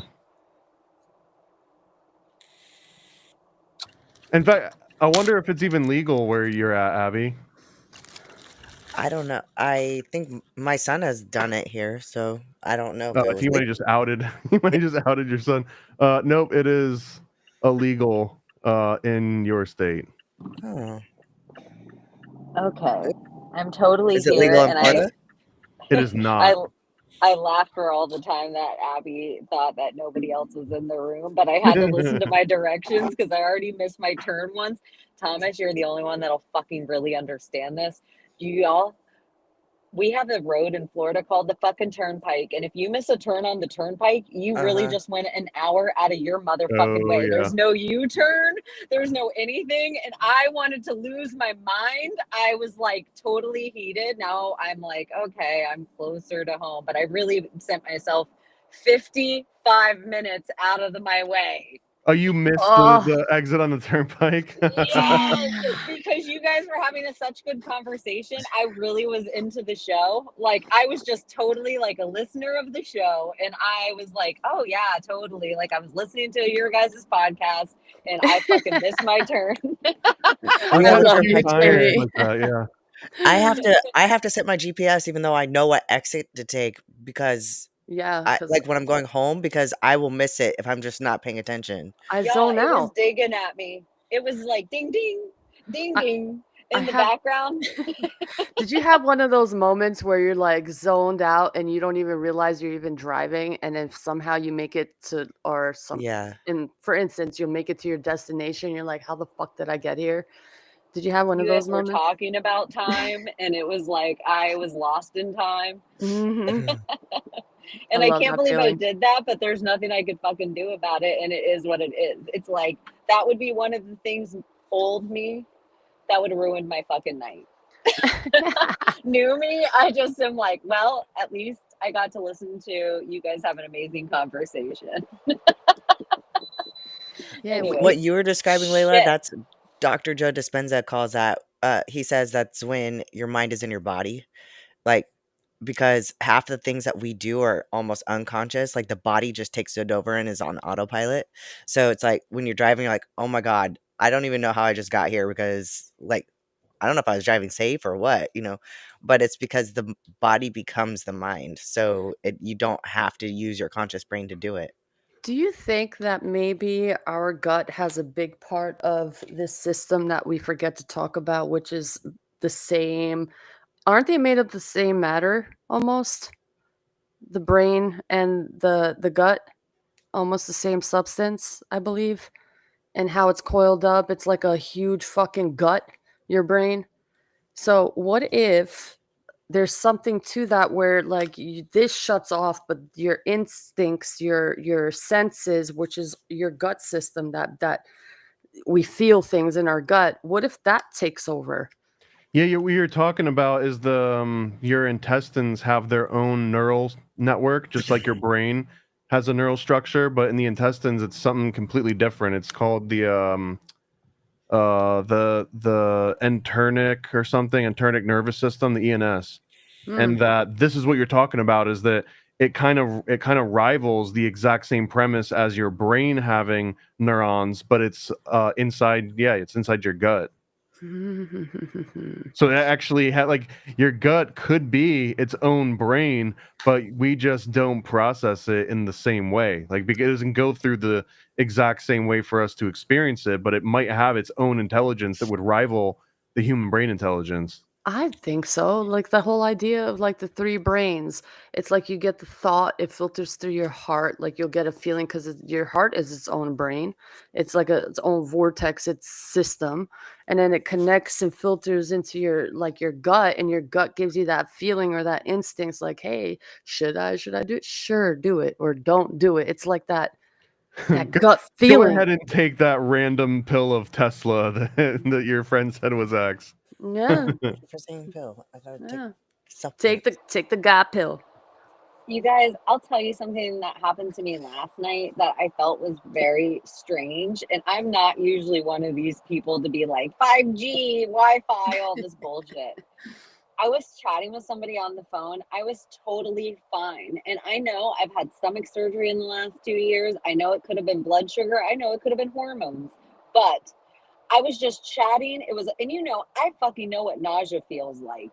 It was so wild. Like in the middle of a sentence, I got the strongest wave of like dry heave. And I looked up for some reason. I've never seen ever my internet adapter. It was blinking green.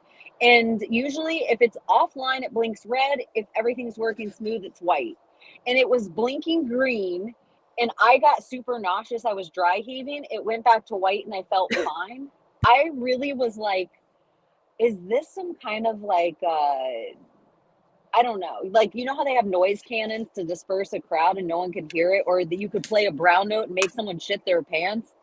I don't Yeah. know. It was just like a very strange feeling where I was like, was that the Wi-Fi signal? Because I have hippie friends that are like, I never sleep with the Wi-Fi on. I turn my phone off when I sleep. I unplug my TVs. And I'm like, that's wild. But maybe.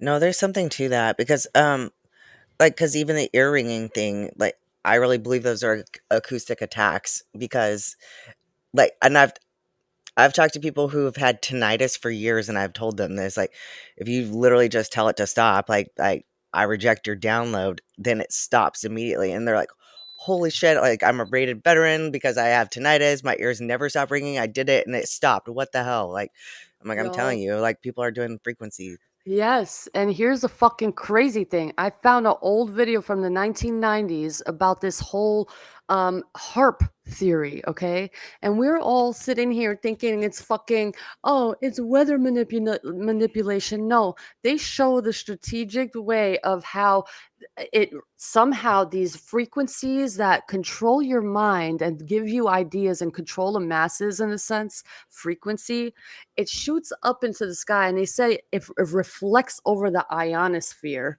But no, that's bullshit. It reflects over the fucking dome because it's a solid structure. So it reflects down in a certain position where it's placed so perfectly that it's just hits perfectly in an angle where it hits certain places like the United States, and it controls people's minds. This is the idea, and this is a whole ass interview on TV. They showed it, and they did a whole documentary or I guess interview trying to interview Harp and the creator of it. No, don't worry about it. Can Everything's I add to okay. this? And it just Yeah. makes just in my head, the Pythagoras like theory and like the harp, the actual harp is set up with 47 strings, and each one of the strings is supposed to actually affect a tone for like in the human body.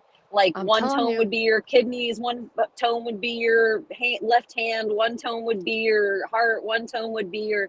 And so it is curious that Yeah. the harp is called the name of the thing that is really manipulating us. Like, is it making me sick, but they're playing Abbie a different thing that's giving her a headache, and they're playing Thomas one that's making his ears ring, and they're playing you one that's just making you pissed? Yeah. You Well, know what I here's the Well, mean? thing. Yeah, Like because that Prince shit. you don't like talking about this, but Sabrina Wallace talks about that and the colors of our aura and our frequency of our aura and how they know that we are the actual Wi-Fi, we are the connection to everything, and they figured that out and they figured how to tamper with that. So that's why these frequencies and like you're saying the harp and the different um set frequencies for the color of your aura and you can be affected. It's all color, fucking speed, light. It's I don't know. Water has a major thing to do with it because our structure is plasma water, whatever you want to fucking call it, H3O, H4O. But it's something fishy here, and I don't want to bring her up, but she has some fucking valid points, Sabrina Wallace, and it well, all this connects to is the harp fishy of it all. too, is that music is supposed to be tuned to 432 hertz, but like since technological advances, they've all like standardized it at 440 hertz. So they've changed the actual like harmonic frequencies. So like this lady, I know her name is Maria, I think Maria West, she's Dakini Kiss on Instagram, but like she plays piano and she has her piano tuned to 432 hertz. So it's like Mhm. those are the harmonic frequencies that actually are healing to your body, and 440 is not. Well, they do it with everything. They do it with the light bulbs now. They do it with our fucking clothing. They do it with everything to the point where our underwears, we're not supposed to be wearing this plastic down here.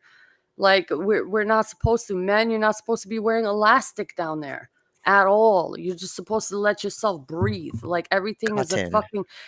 They want to electrify different parts of our bodies to fucking glitch something in you because we are electrical beings.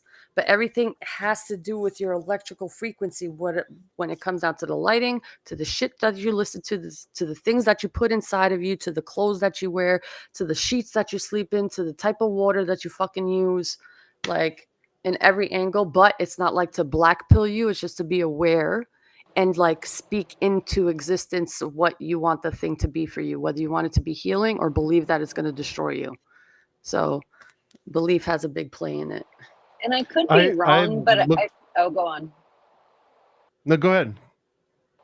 Oh, I could be wrong, but I feel like the 432 thing is just one of the frequencies that things can be set to. I think it's the frequency that gets all the like, but there's a whole bunch of like beautiful sound Right. waves that you can set your stuff to. And that's where the solfeggio, it's like if you really look into more than just that one frequency, there's a whole bunch of beautiful patterns that are made in different frequencies. And so Yeah. like studying what each frequency, like what Layla's saying, like a color might mean one thing, a frequency might mean one.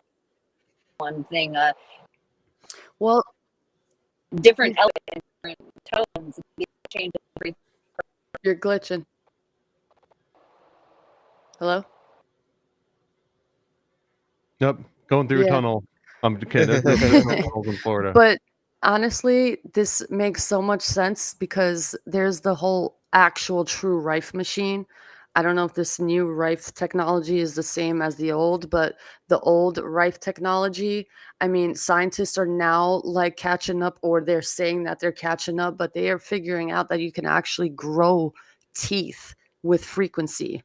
Like you can grow your teeth back. So that only tells me because the memory of your stem cells is there, of the thing that's missing, like it's still there, like the memory of it all would always be there. Like I had a tooth there, it's not there anymore, but it That would was be the there ultimate before. prank, is that you like play tooth growing music I'm to like telling your you. friend, and they wake up and they've got like all these extra teeth. It's strange, but like they're even talking about to the point where like you can even grow missing organs if you really really do the right diet, the right exercise, the right frequency that you find for it. Like let's say liver, you're missing part of your liver and you want to grow some of it out. I know the liver can grow on its own, but if you want to speed up the process, you put the right frequency on and boom. Well, that's like the whole idea that everything is electric, like Electric Body, Electric Health by Eileen McCusick. She's the lady who does all the tuning forks and did all the studies on the tuning forks, but each tuning fork is tuned to a different frequency, and like you can act because your body's electric and electromagnetic, it's It's all electric. sound frequency. It's electric. It is. I mean, people don't realize that, and so they're like, "Oh, don't eat salt. Salt's bad for you." Well, you run on electricity. That's why you have to Would have electrolytes. would that have something to maybe do, I think with the Tartarian and the mud flood stuff, where they talk about the organ plane for the organs and the cathedrals of the church Yeah, just being being very healing healing. centers? And I was thinking it curious while I was looking at my pagan tree in my living room that the barber shop pole used to have the red stripes on it because they would do surgery and haircuts, which Layla always says that's witch shit. And so think they're taking your organs and your hair in one place for a barber pole. Yeah. And then we have these candy canes on our pagan tree. Yeah. Well, and not just surgery, but bloodletting. Back when bloodletting Yeah, was seen as bloodletting. like a normal, and I've found an article from I think like the 1930s, as far back as the 30s, that would recommend, it's like, hey, it's springtime. That means it's time to like get rid of that old blood from the rest of the year and make room for the new fresh blood for winter. Like they were just advertising this like it was a normal thing that people would go and do. Like, oh God, I got to go and get my old changed. So weird. I mean, how many people did that kill? There was something too that I really want to bring up. This is like such a nerd sort of nerding out aspect of the 432 versus 440. I've heard all of the different sort of like woo-woo explanations about why one is better than the other with the cymatics and like the the aesthetic vibes and everything. But there's also a practical version of this.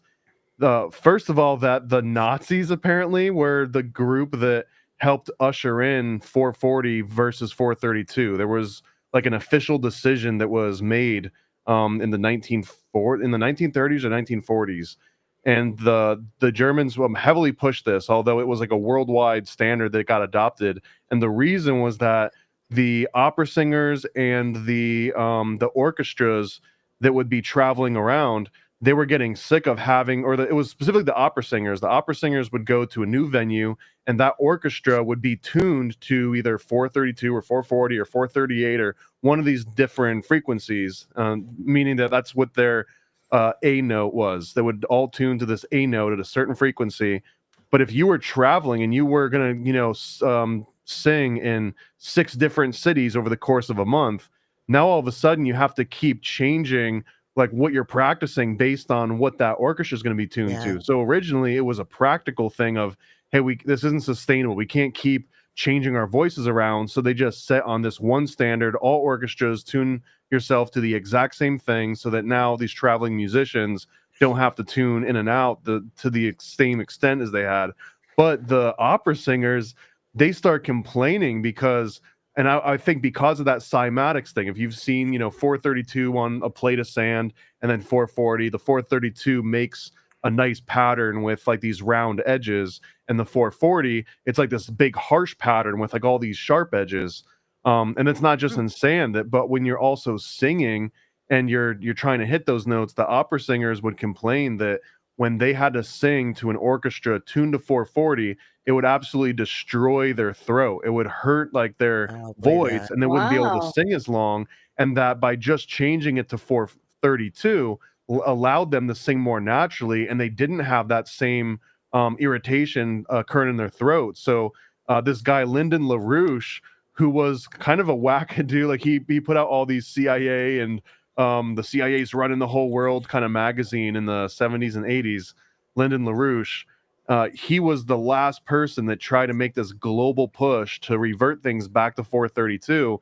And despite his controversial politics, he got pretty much all the opera singers in the world on his side to push this thing. It didn't go through. Like, we're still on the 440. I think we'll be at 440 forever, because what you were saying, Abbie, too, is that 440 is also way more convenient for like analog and electric, because the math works Yeah. easier for like the convenience aspect. But it doesn't, arguably, not that it doesn't sound as good, but that it is harder to keep tone and to keep your voice from degrading if you're tuned to 440 versus 432. So just some of like the That's practical interesting. results of this. Yeah. Layla, we can't hear you. Wow, I never knew that. That's fucking fascinating. The more you know. Yeah. Ding, ding, ding. Also, the bells, like how they took all the bells out of China, they break the Liberty Bell. Like, we used to have all these bells. The teacher would have a bell next to her apple, and now there's like a lack of bells everywhere. Even like every time a bell rings, an angel gets its wings. Like, a bell is such a very specific frequency, what the bell's made out of, chimes. In Asia, like even like way before Tongs. there were way before there was ever like what are those tongs that people hit, those sound tongs that Abbie was just saying? Tuning forks? Maybe way before there was tuning forks. Sound tongs, I like that. Yeah, way before there was tuning forks, there was just like hollow tubes, wind chimes. Like, they would just have the wind blow through different reeds of things, and they would make different sounds. So Yeah. it's just very curious, like how much the tone, even in meditation, if you've ever been a person that's tried to meditate, if you're ever a person in prayer, it's just even how, like Thomas was like, gosh, you hear the music coming in, and it's coming in, they're setting you up for it, but the music actually adds to the sound or the cry or the emotion that they want you to have. Yeah, Yeah. didn't they use stone also like to make music? Where like different they would use huge boulders actually and like make slots in them, and you rub another rock over them, it'll make almost harp-like sounds. I don't know if you ever seen those videos of Oh like yeah, them. if you bang two rocks together, it does a weird it is a weird sound. Yeah. Yeah, like a crisp, clear ding, but you're rubbing the rock over or hitting it, but mainly rubbing the rock over the huge boulder and the different slots, and it just makes different frequencies. It's Have beautiful. Well, have you you seen them seen take two quartz crystals and you like rub them together and they light up? Yeah. Oh yeah, have you seen piezoelectricity. Yeah. Yeah. where people take the didgeridoo and put it over the crystal and just play the didgeridoo with the frequency, and it floats the boulder, like it floats the crystal? Yeah. Oh, you So just it's posted like, about that, didn't you? On your I was story. going back through my every once in a while, if you see something where you're like, damn, Chaney just posted like 200 things. Really, I just went through my own Twitter feed, my own Instagram feed, and I was looking for something specific and never found it, and then gave up. That's so you're like, oh, this is a whole bunch of stuff, but if you click on any of it, it's all from my feed. And I'm like, oh, this made me Notice laugh. I that. don't remember even posting that. And then sometimes I'll post so many things that I'm like, oh no, I just did a spell. Now I have to complete it. Like, you'll see the exact moment where I have realization, because usually Brittany's clapping or spinning or something with Brittany, and here we go, or lamb chop. Anyways, Sorry. You were talking about bells too. This is one of the weirdest bell things that I've come across. But there's this bell called the Bell of King Songdeok, which is a place in Korea, and they have this huge bell. And there was this legend that when they first made this huge bell for the monastery, it wouldn't make any noise, and they kept recasting the bell over and over again. And even though it was just any other normal bell, huge bell, they would hit it and it would just not make any noise. And eventually they recast the bell again. They would melt it back down, recast it, and then they sacrificed a child. They put a live child into the molten metal and then cast that into the bell. And then after they did that, it actually started to have a ring. And that the bell that it's still there today is, and this might just be legend, but it's an old legend that's been told for a long time. Legends are That- usually based in truth. Well, that the bell actually has a real human child in it somewhere. Whoa. That's What the fuck? That's one of my disturbing. favorite bell story, and that's related to this concept of human pillar, which I don't know if I brought this one up before either, but that they would even today, but in history, they would usually sacrifice either a woman or a child when they would build a building or a bridge, because it was sort of assumed that the ghost of that kid or the woman would live at that bridge or live in that building. So if any other like bad ghosts were to come around and try and like cause havoc, they'd have a protector for life. But the weirdest thing is that this still happens. That you can go and look in like Malaysian news reports from 2020, 2022. And there have been all these instances where like an American corporation will go and put up a new building, and then they'll leave, but they'll have like the locals orchestrate that they do one of these human pillar sacrifices where they kidnap someone from a nearby city and put them into the foundation of the building before they put it up, because it's been done for so long that it's like, well, it's got to work, right? Or sometimes they do it just because the locals, they would expect that out of this building that's supposed to last around. And if you don't do that, it's almost like a disrespect of the culture, or it almost seems that you're being short-sighted, like you're not doing everything you could do to make this a fortunate endeavor. Like the Hoover You know? Dam. Like Yeah. the first guy and the last Yeah. guy that died on the Hoover Dam were the Right? father Yeah, and yeah. son. I mean, if it was it an accident, or was it like a legit, human pillar ritual? Can I just say, All the Yes, sir. dams. we're talking about human sacrifice and child sacrifice, and I'm like, oh my God. And then I was like, whoop, bring it back, Layla. How many human child sacrifices do we have daily in the United States of America? Daily, on the fucking daily, that are being sacrificed and being yanked out of mothers' wombs. I just want to throw it out there, and I don't care if y'all get pissed at me. I don't give a fuck, because we're talking about children here, but we play along part of this Babylon game, and more than ever, more than them actually, I think at this point, at this rate, right? I'm just saying. Does it count though? I Oh, it almost fucking wonder, counts. but I almost wonder, does it count the same way as like having like a Well, 1-year-old this or like a is 2-year-old versus like a 0-year-old? It counts. Well, somebody brought up this point in a Twitter feed or X feed, whatever. Same. You can freeze embryos, right? But they're not really embryos. It's just the woman's eggs, unfertilized eggs. But once they're fertilized, you can't freeze them, or you can up to like 4 days or something like that. But after that, you really can't. Like they're not viable anymore. So that tells you that it's human life. That it's Yeah. I think I'm that's sorry hate to speech say in it, Canada y'all. to say that. It's fucked up. huh? I think that's hate speech in Canada to imply that that's life. well, isn't It there is, another sorry. thing too? Go ahead. It is. I Damn know it. Canada has some crazy Oh. ass shit. It like makes you think, like, let's say all the religions are real. There was fallen, gods and deities, and they all became this one thing. And then whatever the highest high is of the gods, that's like, don't worship any of these other gods. And then there becomes this whole other story of him coming down in flesh and being sinless, like being a that sinless thing sacrificed, and it gave this deity, God, all this power, does all the other child sacrifice want to mimic that thing, or is that thing just a retelling of a child sacrifice, a sinless thing? Or Does was that make that sense just at to all? I think that was supposed to be yeah. I think it was supposed to take the place of all sacrifice though.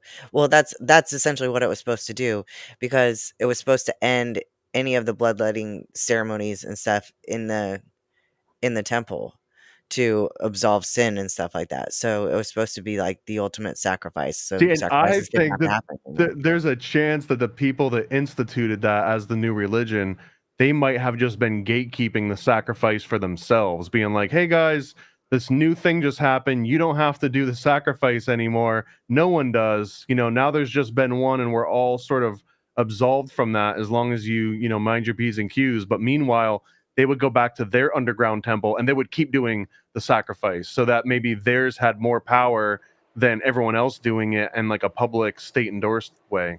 I think at this Or level, they figured out like, hey, we're doing our sacrifice. Why not let them participate in a ritual that they're not a fucking aware of on our altars, where we just like put them after, like we rip them apart, you know, and they feel it. These babies feel it. You know, they feel every fucking part of them. Maybe they're not aware of it, but they feel it in the moment, whatever that experience is, that short amount of time. And they're doing it at an altar, and with the amount of knowledge and like knowing that we have at this point that shouldn't be happening, and we're participating in this, and we have no idea because they're using these parts in a fucking spell that everybody's in, you know, in themselves, into your children. And then you wonder why your children are autistic, can't figure out which body they belong in, why they have ADHD, why they're this, why they're that. And it's all part of that fucking ritual that everyone decides to say, oh, it's not a fetus, it's not a baby, it's a fetus. That is part of the whole fucking problem. And I don't give a fuck what anybody has to fucking say. That is the number one issue that we have right now. But people won't see it because they don't want to believe it. And that's fine. You don't have to believe it, but that's the fucking truth.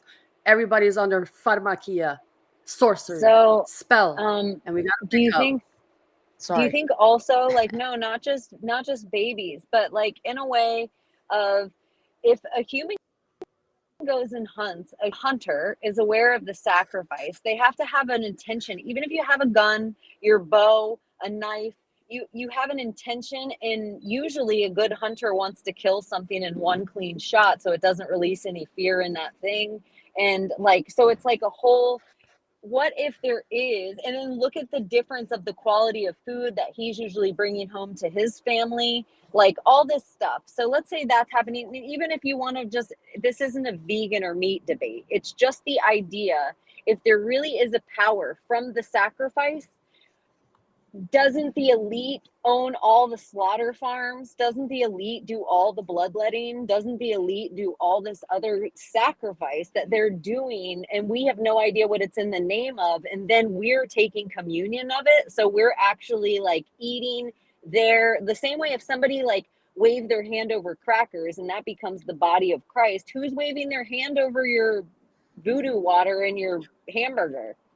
That's why it's important to bless your food, and you know, it doesn't have to be to God. You can just literally like say a blessing over it, just like the water, right? But I think that there's power in that. Did you guys ever watch that show Dual Survival? Oh, I love that was the one where the one dude would like never wear shoes, right? Yeah, And he he got had like the best super beaver mad at him jokes. because of Yeah, it.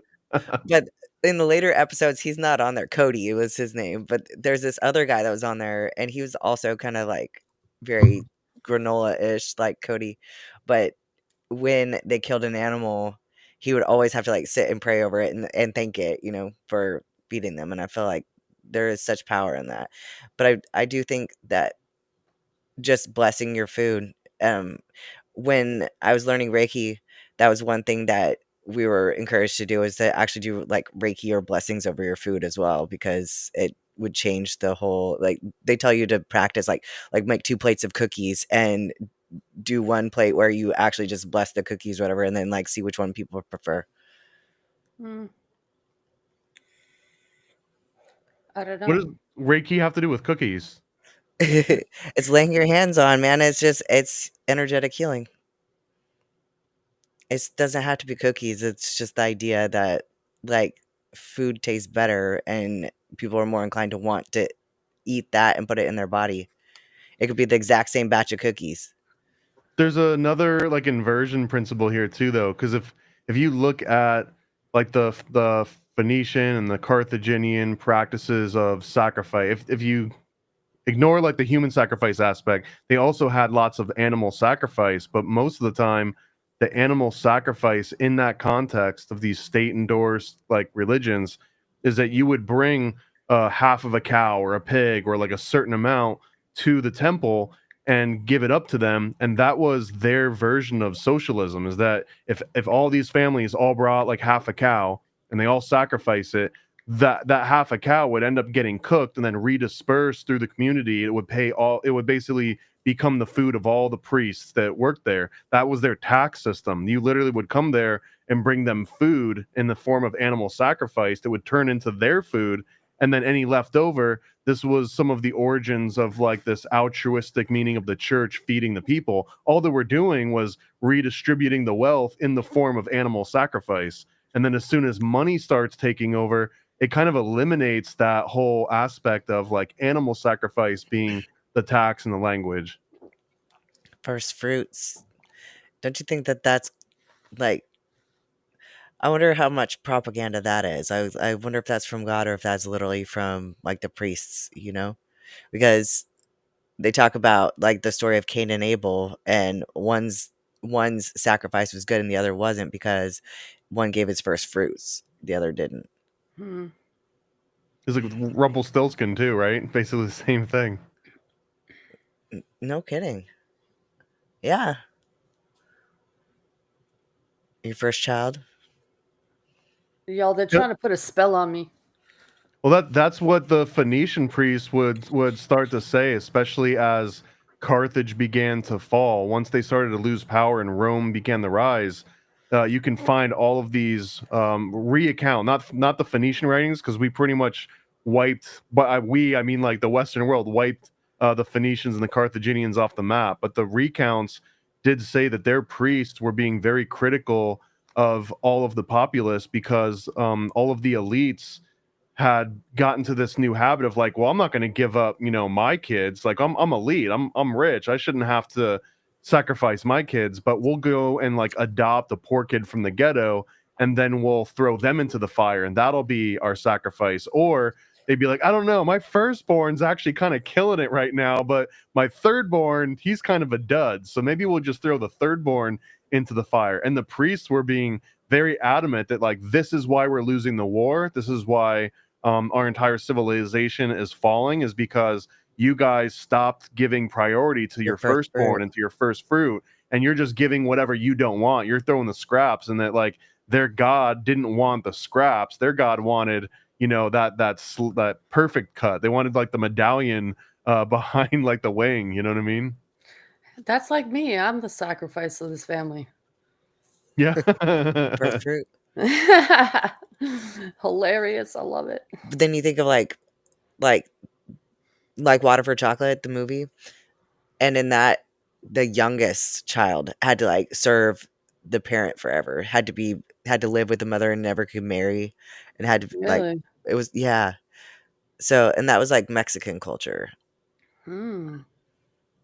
No, here it's the sons have to take care of their parents, but I've taken the role of son and daughter after my brother passed away, so technically I'm the son. So yeah, it falls on me right now. And plus I'm not married, so it just makes sense. Where the fuck am I gonna go? Like, be by myself right now? That would be great, but I can't. I can't let my parents just like, it's my parents. Can't throw them out. You're a good woman. Sure. Whatever that fucking means in today's world. I don't even fucking know what that is anymore. Oh, she's a good woman. As I'm sitting here She like booting my sacrificed adult children herself out. for her entire life. She's such a good woman. Sounds like some Mary shit. What are I am going to be getting off my phone and I will be getting on my computer. I will see you Yay. guys in like, Yay. you know, just Gonna see about your to face. ask if Chaney was still caught in good like the grief. If turnpike I, hell. dude, I had to go around a whole swamp. When I saw where it let me off and I realized I was south of where I needed to be and I came from south, went all the way north to end up south again, I just was like, whoa, I didn't think this could get worse. But anyways, I'm home now, so I will see you guys in a sec. Yay.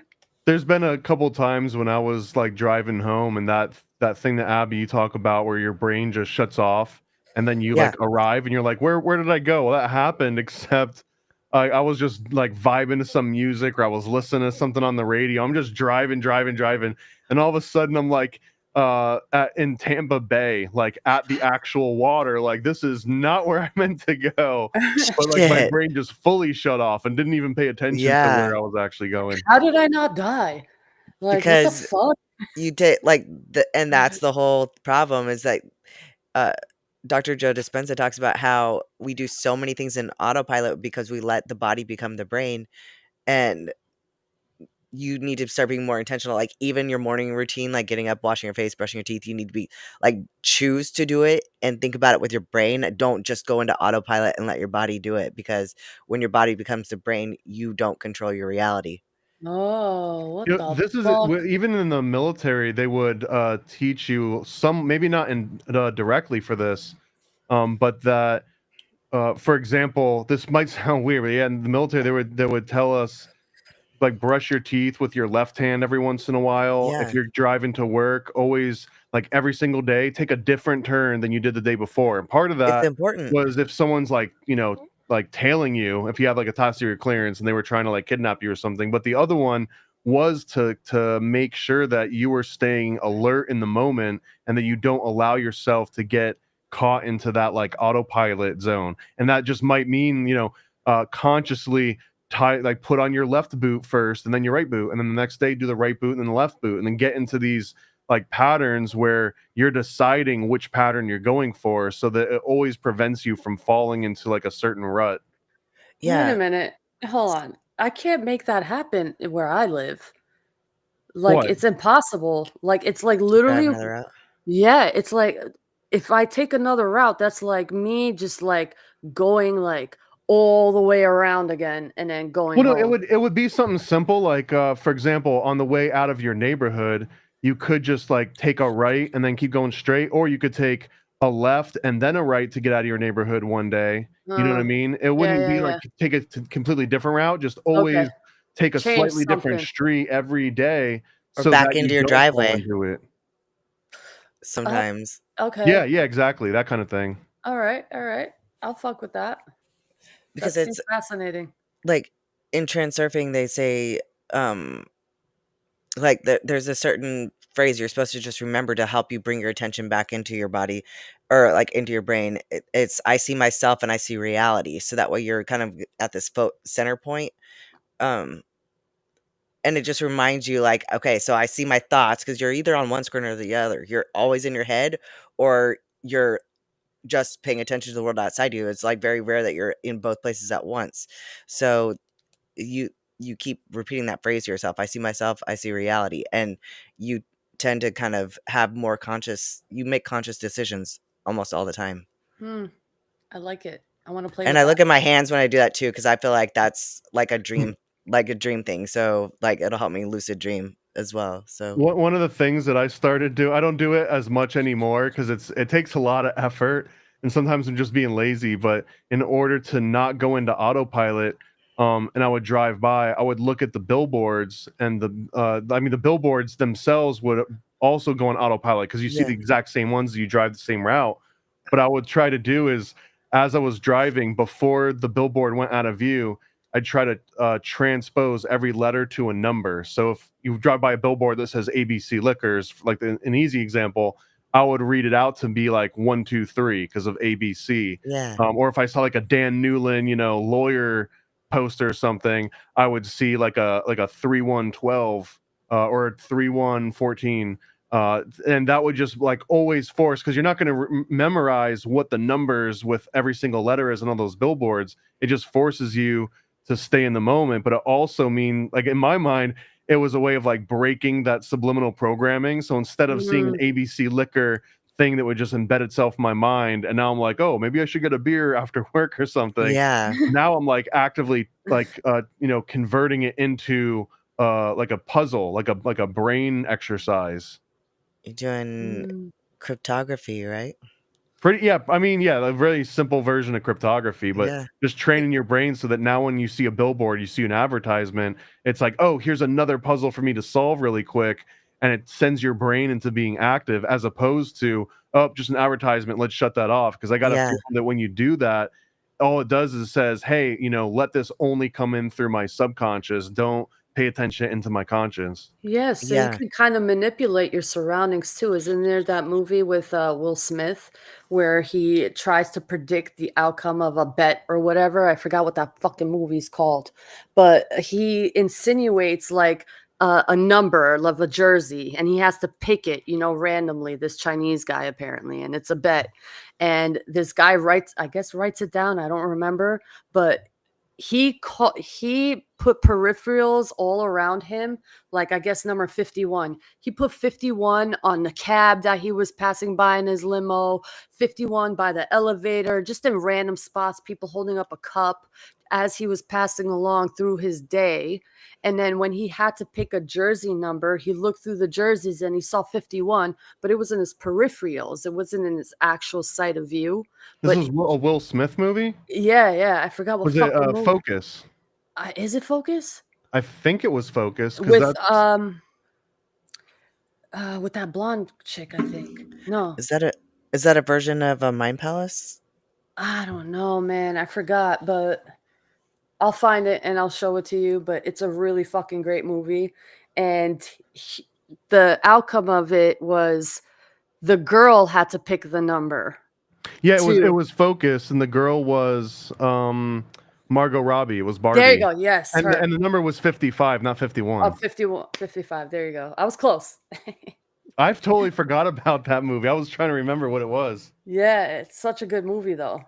It shows you like the power of like how you can even manipulate the whole fucking outcome of a whole bet without somebody even knowing, like you even knowing, and they could even probably going to an arena or a horse event or whatever, like a horse racing event. They probably do that to you around you and you don't even realize it with the subliminals. Oh, for sure. Hey, ha, ha. Chaney. Now it's a party. It's a party, it's a party, it's a party. Yeah. Shit. Okay. It's been a whole party, night. party. But it's Yeah. been rad listening to you guys. It definitely hasn't seemed like 3 hours locked in the car. Holy shit. I can't believe I went out of the way. Okay, it doesn't matter now. I can smoke marijuana. No, Oh. that's what I'm doing, if anyone was wondering. I feel like I'm a little rinsed. Let me put that further away from my face. I'm gonna watch Focus tomorrow. You guys, so much ass. I can't even tell you. Yes. And it like at first it was like, oh, that's a nice ass. Oh, that's a nice ass. Oh, that's a big ass. Oh, that's a skinny ass. Oh, look at that girl. She doesn't give a fuck. Mhm. Damn, that's the biggest ass maybe I ever seen, just full naked. Dang. And then I was just like, I love asses. Like, I'm a huge ass fan. I think like whatever it is about transgender dudes, I really do think they can fake tits, but I don't think they can fake a big fat ass. There's just something like so girly about it. Like, I don't know. So I saw built asses. I saw girls that they'd never been to the gym. Like, and I was just like, look how fleshy. But then I talked to all these other bartenders that were they were like, usually these rave are all gay men walking around in like meat hangers. This is all chicks. And I was like, okay, I didn't know what to expect. I'm like, why isn't every guy at this place? This is a clam bake. Mm-hmm. My brother has a prison tat that's all asses. Like it's a skull, but it's all asses when you look at it. except for across the nose, it's a woman spread eagled, but all the teeth are asses. It's pretty cool. Dope. It's pretty cool. Like a prison tattoo that he got in prison, or just the quality? It looks like a prison tattoo. Well, I told you everybody we grew up with was incarcerated, so like he never went, like he's been locked up, but not like prison. But no, like our ghetto friends would do, who had been in prison would do home prison tattoos, So it It was was one of such a those. great deal. Yeah, yeah. I made a joke because the two most ridiculous things I could think of to wear. I was like, oh, knowing my luck, this is an exact thing I said this morning. Knowing my luck, I'll get there and it'll be a rave. I should wear my Nephilim Death Squad cloak and my top hat. And I was just like, they were the two most random items I could see. Now I'm really thinking I should wear that tomorrow. Are you going back to the same event tomorrow? Yeah, first I have 2 more days there. Which this was the only day that I was actually stressed about, because I was like, I want to make sure like we went live and everything was still okay. And I was unsure if I broke up, if you guys would break up.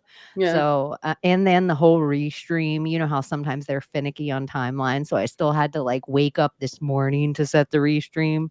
Anyway, it's here. It was wonderful. I'm glad I got to listen to you guys on my drive from Palm Beach up past Okeechobee, all the way through Hall Junction, back down to Vero, and then up to Sebastian again. If you were a Floridian, that would make sense. But I did worse than a horseshoe. I did the what's the omega symbol? I did the whole omega symbol. I was like, this is a nightmare. But we were talking about time and Layla was going fast. And then she said we were talking demonic slow. And then I lost track of time. I'm like, this is what I get. It's so weird. It's strange. Oh, you know why? Because you were on this, like, you were time traveling in speed, and you were taking that frequency that we're connecting with you on that frequency. So some kind of fucking weird shit happened. Or like any weird clip. Like, yeah, I know. You guys all did travel kind of with me. Yeah, it is time traveling. Driving is time traveling, getting to a destination faster. But it's just not what you think. Yeah, and sometimes it would just go all the way off for me. And then so that I didn't know when to kind of speak, because when I came back, it was almost like a telegram room where it gave me the entire conversation just played sped up. Huh. So it was just like, and it would slow down as it got to the like real point. So I'd be like, am I really here? Anyway. Yeah, you cut off a couple times, but like you caught up right away. What anyways, what else do you guys want to talk about? Besides booties. I'm sorry I broke it up with booties, but wait till I send you the amount of booties. Oh, we did not bring up. Did we bring up the shooter of the United Health? Oh, you guys fill me in. I have no idea. Okay, he was supposed to go to some meeting. He went there an hour before the meeting. He got propped, and they're showing this guy on the social medias of it all, like this guy smiling, but the shooter didn't have the matching jacket or book bag. That's my theory that I'm sticking on, and I don't know why, but apparently he also had things written on his bullets. I don't know what the sayings were. There were 3 sayings. Man, I can't remember. I smoked too much. But yeah, if you look it up, just type in what was said on whatever's bullet and you'll see. And it was like a hit for what, I don't know. But Nancy Pelosi knew something was up because she bought in stocks, insider trading tip, if you want to put it that way. But she bought a lot of stocks into whatever's going on right now. So it's just a weird thing. There used to be this saying that whenever something would happen, especially like a bad thing happened, people would be like, this is good for Bitcoin, which turned out to be true. But I feel that is also true with like Pelosi. Like anything happens, like an assassination happens, it's like, oh, this is good for Pelosi's stock holdings. Mm-hmm. It is. I wonder why. If you were gonna, you know how in crypto you can just follow certain wallets? If you just follow Nancy's trades, you would be so golden. Like when she dumps something, the company's gonna fail. But I feel like I heard that the guy that I really didn't know what was going on, and when I first saw pictures, I really thought it was the dude from Dune. Like I didn't know it was a shooting. I just thought it was some Hollywood thing that kept coming up because Well, it that's kind of usually is a Hollywood thing. yeah, totally, like a false flag. But I heard it was some kind of like insurance, like the insurance companies were gonna meet with like the pharmaceutical companies. Like it was supposed to be like a really important meeting, and then the whole meeting got canceled. But I don't know. Oh, look at CEO was under dink investigation for fraud, denying claims for profit. Shooter wrote the denial to claims on the bullets he killed the CEO with. Bink. So, little etched in bullets. Hi, chat. Thanks for being so patient. The funniest thing when I went into the chat, I didn't even know where to begin. So I was glad Nigel was there because I was like, oh, time. We're just talking about it. I can, because they were arguing about the Black Eyed Peas, about Fergie, like not Black Eyed Peas in general. Like, let's make Black Eyed Peas for New Year's. It was like the band, the Black Eyed Peas, and they were like, they're all tools. Fergie sucks. I don't know what was going on, but it was funny. I just love that that's our shit. My hump, my hump, my hump. Yeah, I just love it. Back to the butts of it all. Yeah, it's amazing. It's amazing. She is talking about butts, right? I never knew. My humps. My Was lovely she? lady lumps. I don't know. I thought she was talking about her tits. Maybe, but I think it's Any ass, of her lady tits, lumps. Yeah. I always thought she was talking about like lymph nodes or something. Isn't it weird that Fergie is Kids Incorporated? Was I she didn't know on Kids that. Incorporated? Wait, what? Martika was. I knew that. Yeah, like Martika, when Martika was the oldest, like if we were talking about Kids Incorporated, like they were the Brady Bunch. If you remember Martika, K-I-D. and Martika sang the song like step by step, Toy heart Soldier. to heart, left, right, left, we all. So you'd probably hear that clip in a bunch of stuff now. But so Martika, when she was the oldest sister, the youngest little blonde sister, that's Fergie. So if you're a later to Kids Incorporated person where the blonde girl was the oldest, that's Fergie. The blonde girl is one of the only characters that stays there, that little blonde girl, through the whole entire series. That's Fergie. Oh, shit. So if you rewatch it and same voice, you're like, holy shit, but she's just a Disney kid. And one of the young kids on that show, but he was way older than them, was Mario Lopez. So he's like AC Slater from Saved by the Bell. He's also a Kids Incorporated alum. Oh, I think I did know that. Yeah, he's the drummer in the back. He never sings with the band, really. He's just like this the whole time. But brings me back to the whole you can't do that on television, Alanis Morissette thing. That show was so freaking good. Like, did you guys watch that? I was totally gonna make a little graphic for that because that came up last time. We need to have like a button that, like, if someone says where we you're get not slimed. Isn't that something that you guys suggested last time? We need to write like a whole list of the stuff we really need to do. Like if I just put it here, because I'm always fidgeting with shit, and then I'll just do some of it. Thomas will do. You guys, we'll do it, but we actually need a list. We're gonna get more business about this. we need to get more organized. We need to. Why not? I know. I tried it, like, you know how long it took me to get Fauci ouchie, and I'm not proud of that. I'm not proud of that. That's not a great image. It just, I had to get it. It like had to be done. So, and that first one, the X with the Band-Aids, I didn't even make that one. That's not the real Fauci ouchie. Oh, that's not the you're on notice. But this one, let's see, it's somewhere on here. I'm so out of sorts today. Since you talked about it, we'll put it up one time. A little jibby jabby, the jibby jabby. Look at how the jibby. Look at that. It's right in you.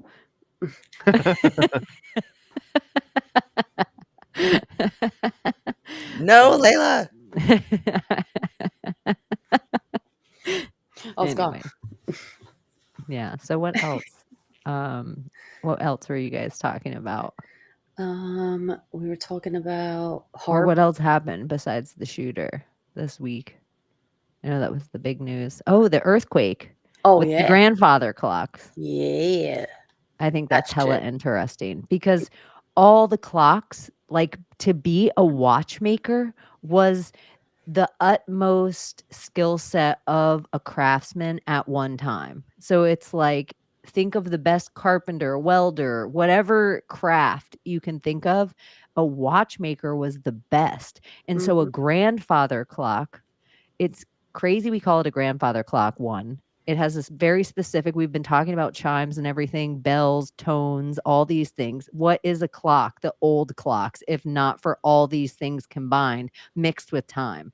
Mm. And so, but they took away all those too. And so also it makes me immediately think of Back to the Future when the clock tower enters Yeah. the Like, why story. did they say it's not cool anymore? Like, oh, it's so tacky to have you have a grandfather clock. Ew, it's so like, but some people really like them.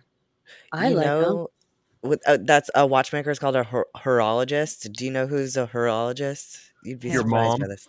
Oh, Lehman. Lehman? who? Yeah, Lehman. Chaney knows who that is.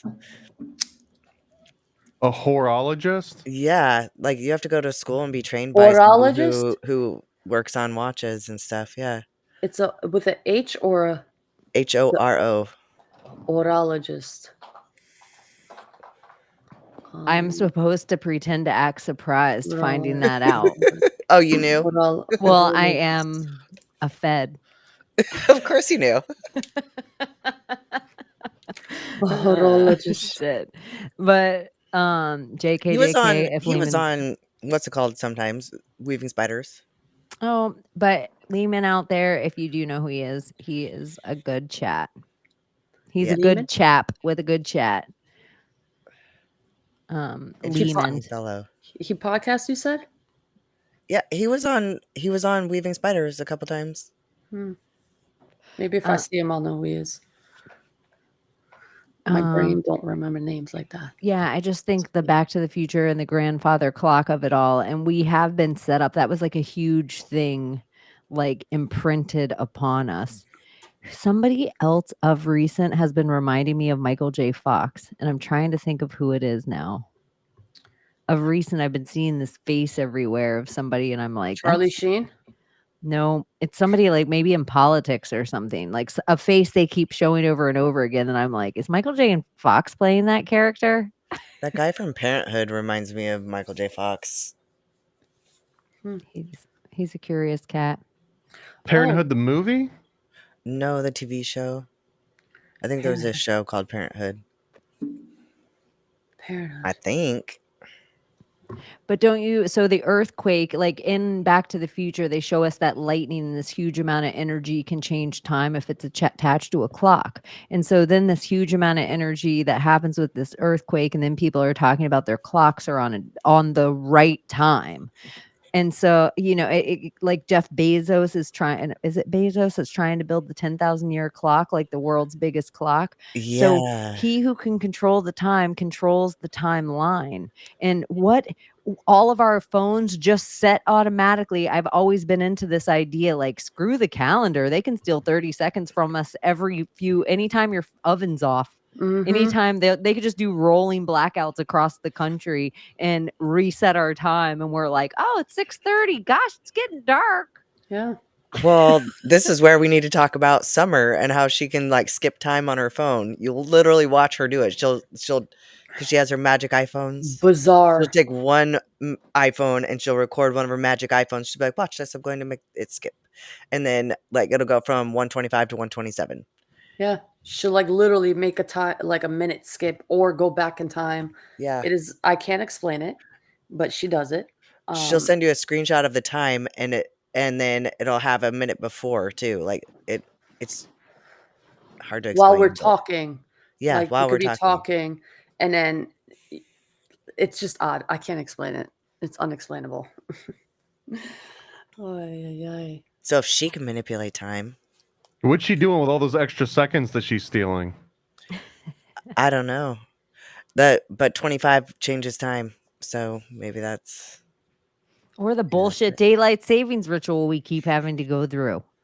And Yeah. they spring forward and fall back and all this bullshit. Like, that was part of just the confusion. And you guys were saying like one of the biggest spells they ever do to us is like this aging acceptance, that like this egregore of aging that we Yeah. all just agree upon, that we get older. And it's just like, oh yeah, because we have birth dates. And then at Yeah. some point they added this Christmas holiday. So then it's like, oh, that's shoved in. And then Thanksgiving, and now they're together. And then, we also, it's like everything has become a birth date so that we could just constantly move forward in time. Like they're pushing us forward all the time. Like, Yeah. make sure this watch, look at the energy going through it. Like, Secretary's Day, Grandparents' Day. It's to measure it, crazy. to mark it. It's like fragments of time, like minute. And even daylight savings time, it's not daylight savings time. Like Summer corrected us on this too. It's daylight saving time. So she's like, think about that. Daylight saving time. It's not daylight savings. It's daylight is literally saving time. If you want to read into that too, that almost sounds like Apollo saving Kronos, right? Because Apollo would be the sun god and daylight, and time would be Saturn.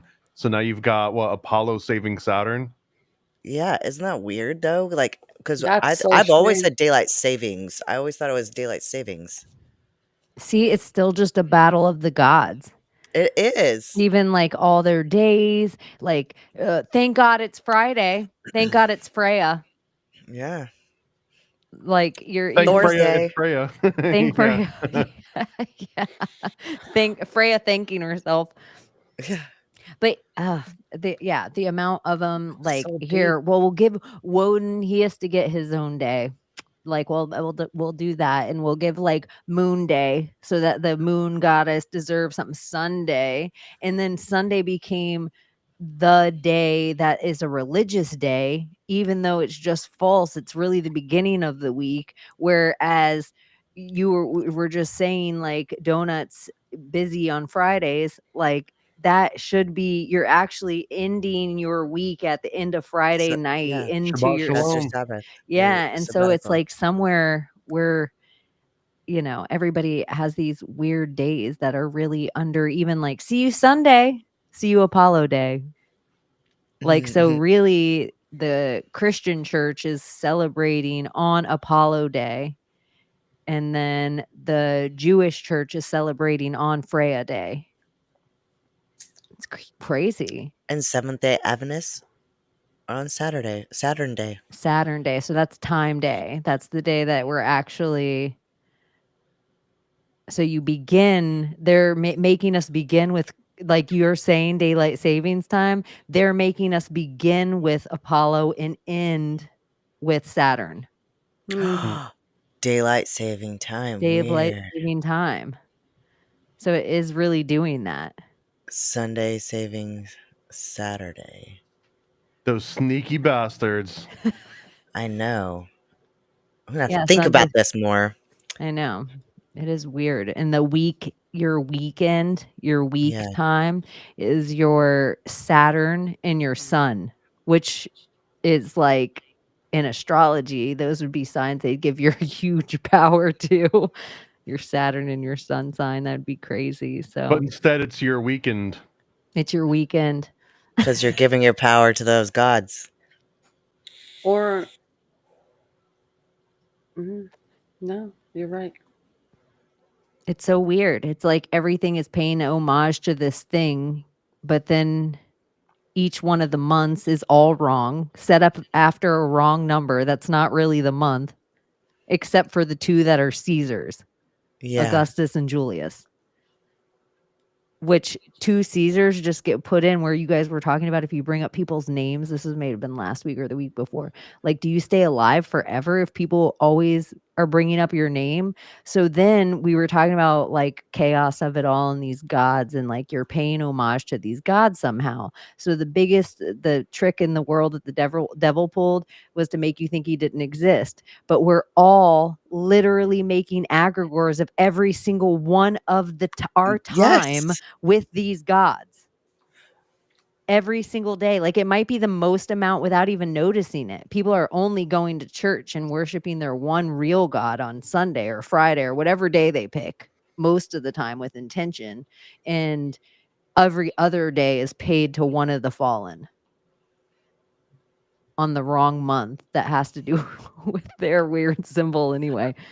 I had somebody argue with me that October wasn't the 8th of it all. It was also supposed to be like Octavius or whatever. So it was supposed to also be a Roman thing. But I was like, no, because it doesn't go sept, oct, nov, and then dec. It doesn't do that. Like if we add in Octavius. So Yeah, no. Right, 7, 8, 9, 10.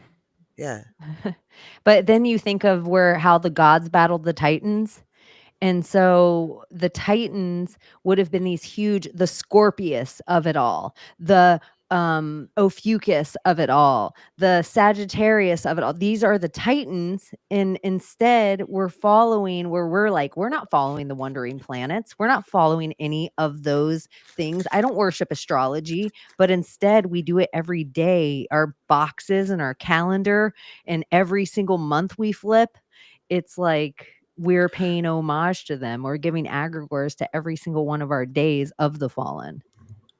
Okay, like back to the whole astrology of it all.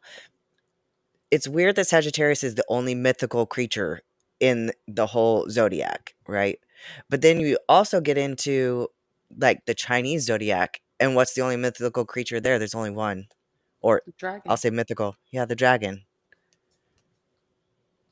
It's weird that they each have one. And don't they have stories of how the dragon like carries the sun, and like all those myths about the dragon? I don't know. Yeah. Yeah. I heard. I thought it was like the Or the turtle's dragon back. that eats the sun or something, that chases the sun, which is the solar eclipse, and that mythology of it all. I swear, I'm not kidding you. No, I'm laughing Yeah. because you just said Oh. of it all, and somebody in the chat just said we should make a drinking and smoking game. Anytime any one of them says insert word, phrase, name here, of it all. You gotta drink and take a hit, and then you said it literally right after that. All right, I'll take a hit right now. I know we say of it all sometimes, and this is why, like every other show in the world, and we're trying to get better at this. When they bring up 9/11, you might get a whole description of it. Here, sometimes we're just talking about one tiny thing to do with 9/11. Sometimes other people might tell you a whole thing about Alex Jones. We might just say the Alex Jones of it all, and you know what that means. Like Mhm. when Yeah. I get into We're the next assuming part you of the know. story, like Yeah. Yeah.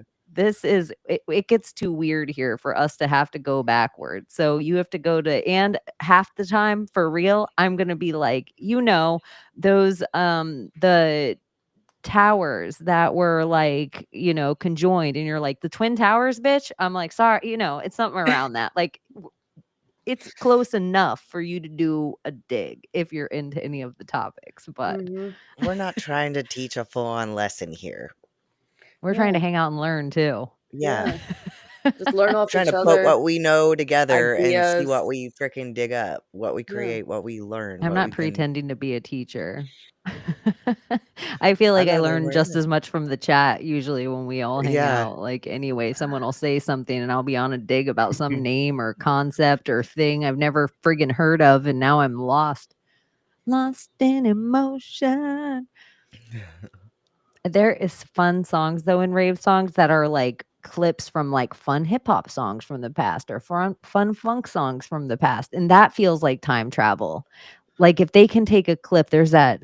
Let me think. There's like some Mariah Carey song that's some hot song now, but it was some hot song then, and it's like whatever the emotion is of that song, people always time travel to that place, and it seems like wherever they put that clip again, it always evokes the same emotion. Like it was originally played on Beethoven's piano or something, or some opera singer like Thomas was talking about 200, 300, 400 years ago. And they're using that same thread, like a chemistry of a pop song, like Sugar Ray, where they're like, oh, we figured out how to write a pop song. And so we can just write a number one hit. It's because people are they're like programmed. So all of our songs kind of sound the same, like when our number one hits. But if you listen to our old shit, it's all heavy. We just figured it out. But it's like, okay, CIA, you write bops. Let's stop pretending. But they write CIA, the you're bops because unnoticed. I think they stole all of the 47 numbers of, or the solfeggio frequencies, or the Pythagoras things. They stole the information from us. It's not just because everything's set wrong. People play their guitar and their piano and everything's set to all the things. It's that they steal it, and then if you try to tell people about it, they mock it. And then usually they mock the thing, take whatever it was that was magic about the thing, rebrand the thing, and sell it to you like it was the thing with a whole bunch of snake oil involved in it. And it's not doing the thing at all. And now no one believes in the concept of the thing. Yeah, they attach a demon to it or something. Yeah, and there's so many people doing that now with things, that people are like, oh, I'm going to put all this faith into the thing, but the thing doesn't work right. And it could be a fixed thing, but you're just running on a fake thing anyway. Cause I don't know. It's wild to me. We're just in this whole real, it's, they're like, cut the head off something and 3 more grow back in its spot. It's almost like if Hollywood is destroyed, the next Hollywood that will be destroyed will be the mimic of Hollywood. And so it almost is like everyone, instead of becoming anew, they usually just become a poor copy of the thing they parody. destroyed. Yeah. And it's like, Absolutely. no, do it different. I don't know. But yeah, that's where I think a lot of the technology is a poor, bad copy of what they're destroying or keeping from us. Well, that's why we don't have any new movies anymore. It's all repetitive sequels and remakes of the same storyline. Yeah. Over. I'm trying to remember the exact songs, but in the Occult Disney series that I do, we noticed a certain trend at a certain point that all of the most addictive Disney earwig songs that came from like all your favorite Be Our Guest and like Bippity Boppity Boo, like all of these, a large majority of them came from like Jewish folk songs, so that it's almost like the people that put it into the Disney movie, they didn't come across an earwig. They found an earwig that's been buried in people's like epigenetic memory for hundreds of years already, and then they just commercialize it by turning it into a song that then will then get caught in like a new generation. But it's not like they found some awesome song formula. They were just borrowing the exact same formula that's always worked. It's kind of the same thing that we do now, where it's like the same way, like 4 or 5 chord progressions that make up a majority of pop songs. What did Kanye say? What if we're like the same way? What if like something about sweet and sour sauce? Something like that. In this really selfish way. What if like in a simple kid way, aliens wanted to make the perfect thing. And so they were like, okay, we're all going to come together. We're going to throw all of our alien junk in there. And we're going to make a miracle called humans. It's going to be this feeling, empathetic, all this thing. But how are we going to teach it? We'll take creatures from all of our favorite planets and we'll put them on this one planet, and each one of the creatures will teach them a thing. Like the tigers will teach them how to hunt alone. The wolves will teach them how to hunt together. The birds will teach them how to sing. The birds will teach them how to fly. They'll teach them how to build a nest. The bears will teach them how to cave. And so what if even in the tones of it all, what if even in the string, or it's all just a poor mimic of something in nature that was healing naturally, like a place they would go where the wind would blow through the things and they'd be like, all the people heal in this bamboo forest. Like it's a poor representation, and over time it's getting farther and further and further away. So eventually we believe, like the computer, like Thomas was saying, it's easier for the computer to recreate this thing. It's more numerically correct. Like it fits into this like curve better. What if it's just like almost like breaking our palate? It's breaking our ears. Like we're getting further and further away from those natural sounds, like water falling off a waterfall, or like the rocks banging together. Those sounds actually, or leather beating of a drum. Like, I don't know. Maybe it's just breaking it. It might be a stretch of like a connection here, but I feel like it's almost following the same pattern of like cosmetic surgery as like the most obvious of examples, but you can extrapolate this to all different forms, like the AI filters and stuff. But it's the trend has become to more and more make things closer to the artificial versions of themselves, so that the more organic, natural, normal ones, they tend to stand out a little bit more. And I would almost, let's just say that computers have been running for a while, like maybe they gained sentience, like 20 years ago or something, and we just haven't realized it yet. Part of that would be pushing humans to make themselves look more and more look like computers or some standard inorganic sort of thing, so that when the AI or the cyborgs or whatever want to start infiltrating, the bar is a little bit lower. Like we're already uncanny valuing ourselves through music and through our aesthetics, that now when like an actual artificial being wants to sneak in and infiltrate, it won't have to try as hard because we're already making ourselves look like the artificial thing. That is so true. From our hair to our being, like it's like we're becoming so what we consider aesthetically pleasing, but what is aesthetic to actual humans isn't evenness, but the computer likes that. And so we're making ourselves slowly like that, where you almost wonder how much of it is the computer teaching us to do, like in the Tyler Well, literally, supercomputer way. the algorithm's the thing that would keep showing you like lip filler or whatever the example is here, right?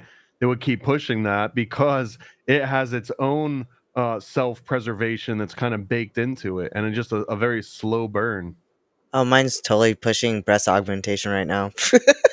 I don't know why my algorithm, my girlfriend's always like, what the hell are you teaching your algorithm? It's just like women breastfeeding, which isn't even like a think of mine. But for some reason, Instagram has fully decided that this is what like I want to see, is just women breastfeeding nonstop. My friend, his is women farting. It's like, I don't know why it's showing me this. It's like it's showing belly and it's hard dancers to for me. explain away because then people are like, "Oh, what's your algorithm all about?" It's like, it's not me. I didn't do it. Yeah, that's not Mine's my for kid. belly dancers for no reason.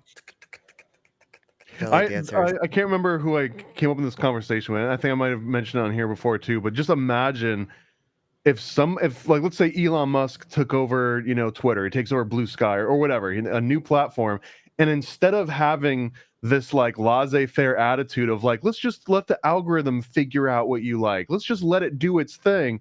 What if they actually like rewarded the algorithm to push positive content, like uplifting content, things that like taught you things, kind of how China has their version of TikTok versus China's American version of TikTok, where for us it's brain rot, but for them it's like learning how to do crafts and things like that. What if all of the social media networks inherently promoted like beneficial content, as subjective as that is? The amount of like overwhelmingly, good that could possibly produce versus the bad that it produces now, where it just pushes like controversial hate content and things that make you angry because it engages like more interaction. But what if they like artificially forced good productive content that could change the course of humanity for the better indefinitely, rapidly? But there's no incentive to do that, I guess. It's the strongest tool that we have right now is the social media, but yeah, it's being used to just sort of like masturbate our limbic systems constantly. The craziest part of social media that nobody gets is all the fucking content that you want is in IRL. Like you have to do shit in IRL for the content to be worth a shit online. Otherwise, it's just like, I had a thought today. That'll go so far, but eventually everybody talks about content being king. Like that will be a commodity of its own. I don't know. It just yeah. People are becoming their own TV shows online. Like they're being funded and sponsored and getting paid on TikTok or whatever fucking app, and they're just their own TV shows. And it's mind-blowing now. Like you don't even have to go to fucking Hollywood anymore. Just off it's your phone. almost like they reality showed us on purpose so that we'd all get like, oh, that's how a reality show works. Anything. We'll just watch people talk about tuna fish and watch people like get in fights and YOLO and sada sa. And so it got us used to this in this way, so that when we all had our phones, we start Snapchatting. So at first you're just like doing it to your friends, you're on your MySpace, you're just doing it to people you know. And then it slowly expands out, so that they like chase you. It used to be exclusive who followed you. Then it became the amount of followers that followed you. So instead of just like me going on and talking to people I knew, that it was exclusive, you didn't even let just everyone you meet follow you. Didn't tell people your shit. Then it became this thing, like whoever had the more like whoever had the most amount of clout became the thing. So you weren't just talking to your friends anymore. Now you were just talking to everyone in this way. I don't know. It kind of That's like what talk the shows were. reality, but then we in reality show of it all, they just made us watch monotony. Like it's not exciting, it's not the movies. And in the CGI of it all, I almost think they're teaching us the bullshit CGI so much, and this is so expensive, it's so unbelievable, it's so hard to do. And now we're watching these shows and it's like, Iron Man flying through whatever, and it all looks so real, twist, whatever's happening, like everything's broken. But in the easy mask puppetry kind of way, our heads don't, they forget in miniature kind of way. And like, I'm going to build a building this tall and blow it up, but I'm going to film it this close and you're going to think it's a skyscraper. Like that is the old tricks of Hollywood. Our brains don't know anymore. If you're old enough, you know it. But the new people, they're only used to CGI. They're only, a car explodes like this. Yeah. So I don't know. They also done that with us through talk shows. They kind of put us in that spell of like, okay, this is a talk show, one-on-one interview, or maybe 1-on-3. It's the host and like 3 other people, and they're all asking questions. That's what we're doing right now. This is like a talk show, but we call it a podcast now because we're in our pods, but it's the same fucking concept. That's what we're all, they train us to move into that space, I guess. Why? I don't know. It's Howard Stern, Rush Limbaugh. The bow and the stern. I always say the Rush Limbaugh and the Howard Stern of the censorship, and we all jumped on. They gave everyone a radio, and one of the ways that they a company man, like somebody who came from Stern, who's the biggest person on microphone, is Joe Rogan. Like he was a Disney guy, a Stern guy. Like he came all the way up through the CIA channels. So I don't know. In the ass how many times? I wonder. I don't know. Hey. 33. I mean, come on. You can't go that far without like doing some crazy shit. Like, come on. R.I.P. Brian Callen. Or that.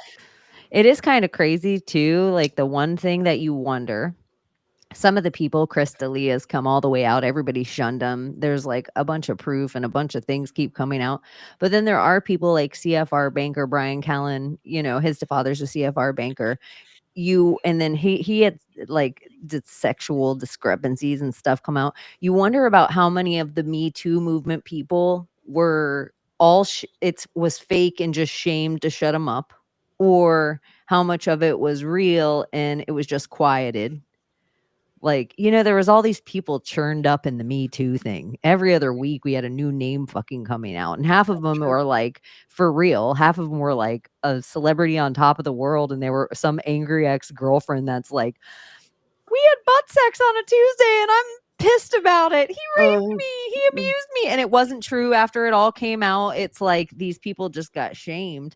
You wonder how much of it was just like money grabs on a simple term, or if it was like more nefarious than that to like drag somebody's name through the mud so they never had any quote unquote clout anymore.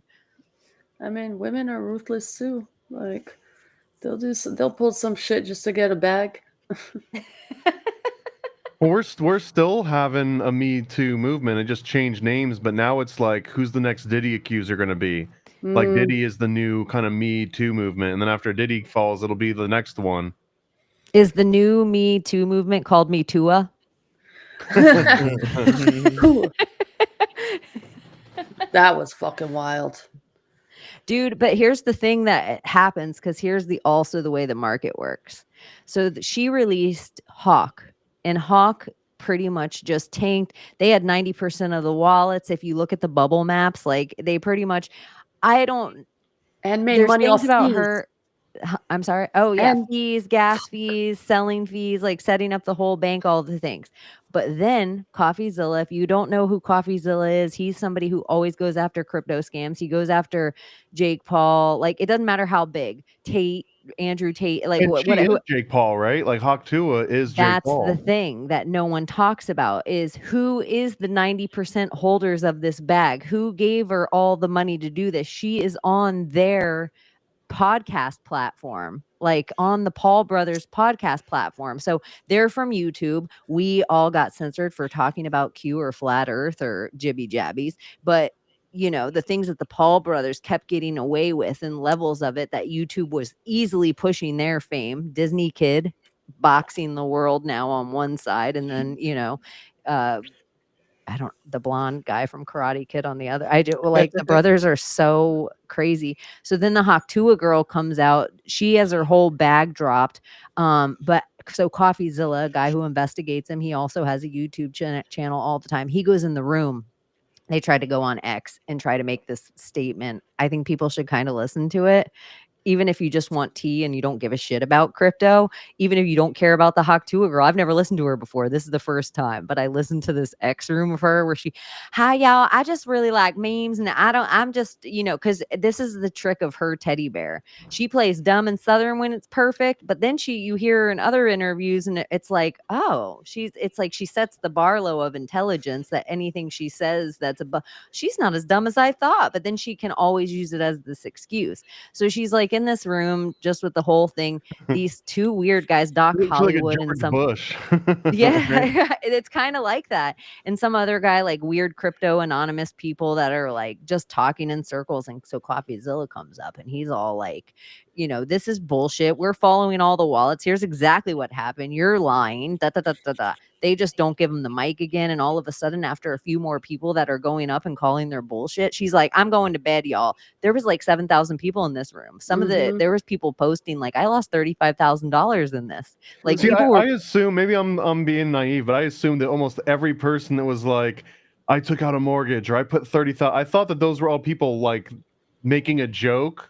Like, you know, how dare you? You took my 30,000 life there was a lot savings. of people joking, and then there was other people that are real fans of her. She promoted this on her website for a while. They set up a pre-sale. Like this was like a whole there will be court with this because this will get ugly, but every time something big like this gets ugly, in my opinion, it's for regulation somewhere. This is how they get their little regulation hands in the crypto market. Yeah.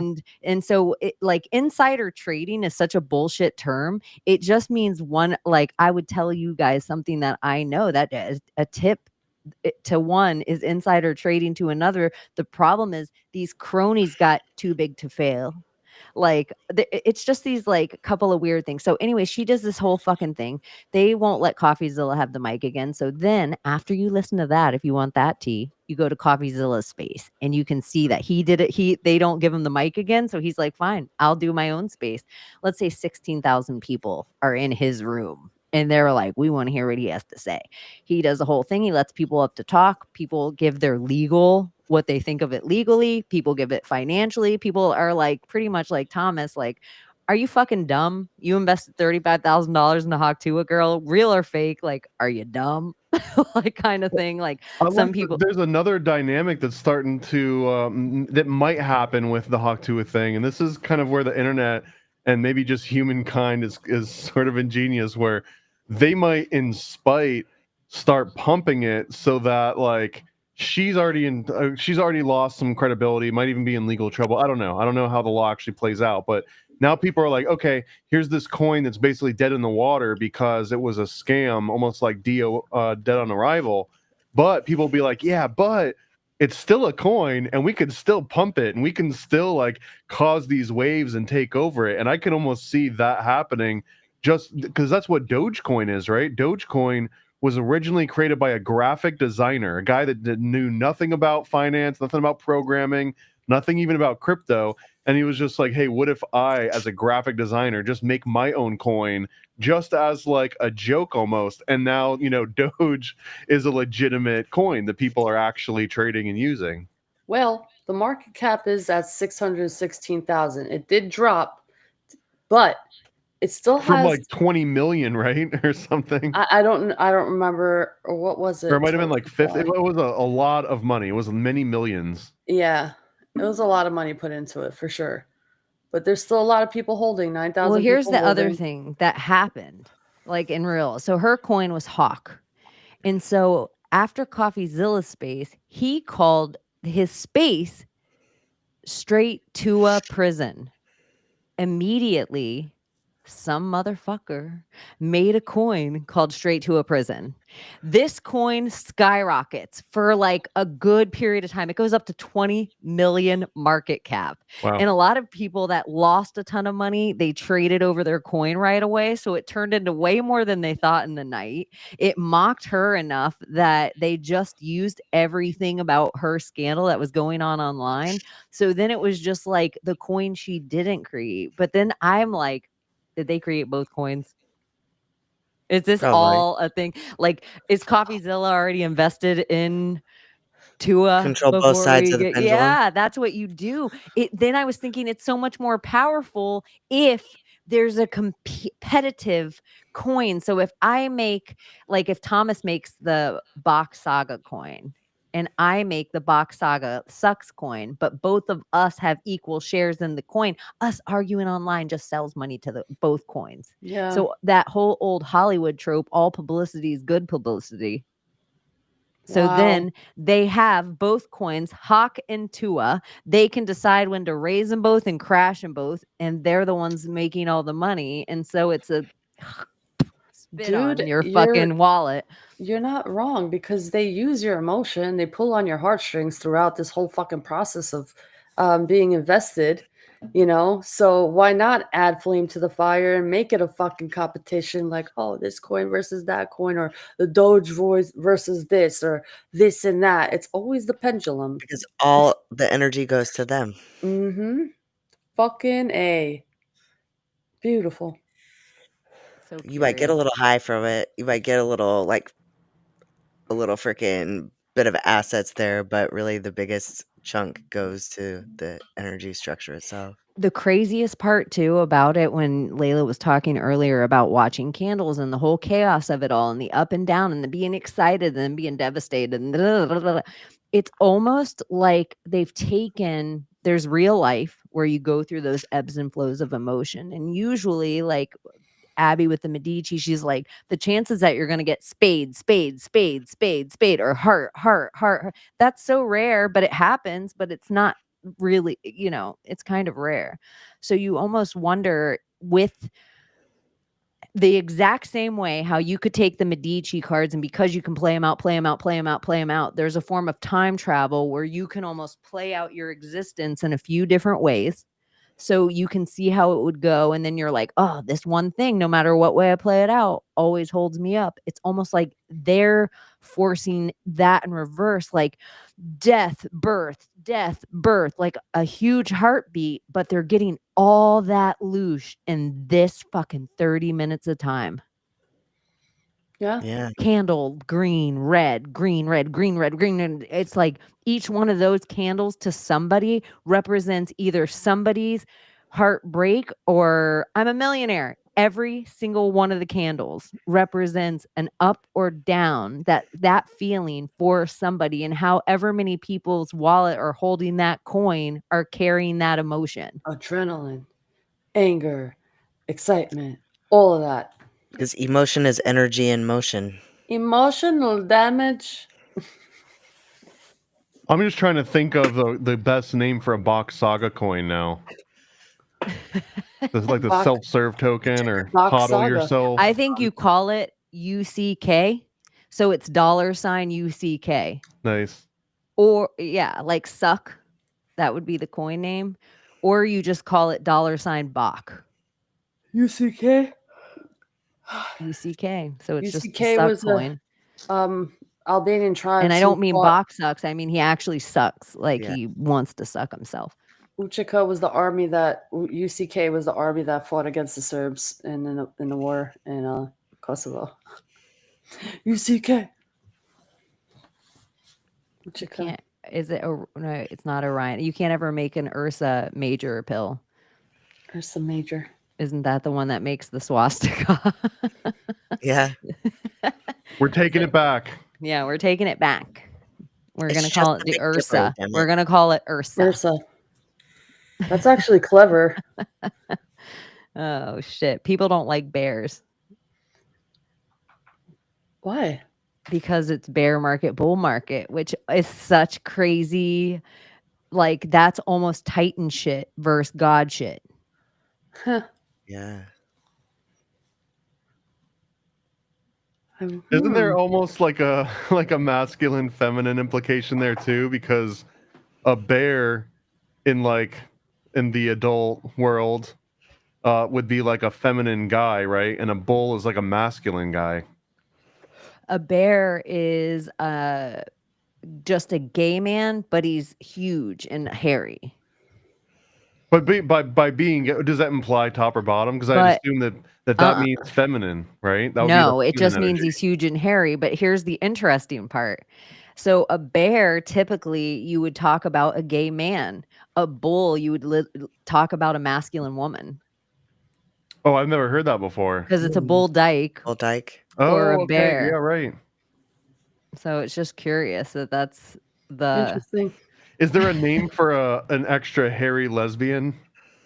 I don't know. Bruneish.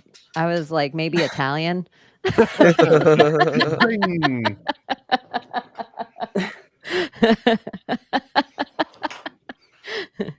Yeah, it's easy for me to say with my little Irish arms a smiling. Oh no, Germans are pretty hairy too. Germans are hairy too. So You know, Albanians. beep beep. Is that my bestie and a testy? I love that fucking song, by the way. She's my best friend. She's a real bad bitch. Got her. There's another thing we haven't brought up. What about Britney Spears in Mexico now? And she reverted back to baby Britney that's only 5 years old. It's so weird that she's bringing this stuff up. She's talking at her posts make no sense. Like, I'm so glad to be out of America. And it doesn't seem like in the same Ellen way. Like they're trying to make Britney, like, is she a political, but she's a Rachel Chandler. Like she's in all the pictures. She's saying it, I'm almost hearing it as if like there's someone trying to kill her and she's trying to escape like a hit squad that somehow has can operate with outside of the law in America, but now that she's in Mexico, she's safer from it. Yeah, it seemed, and there's been posts previously that have talked about like I'm buried deep underground and I'm the key.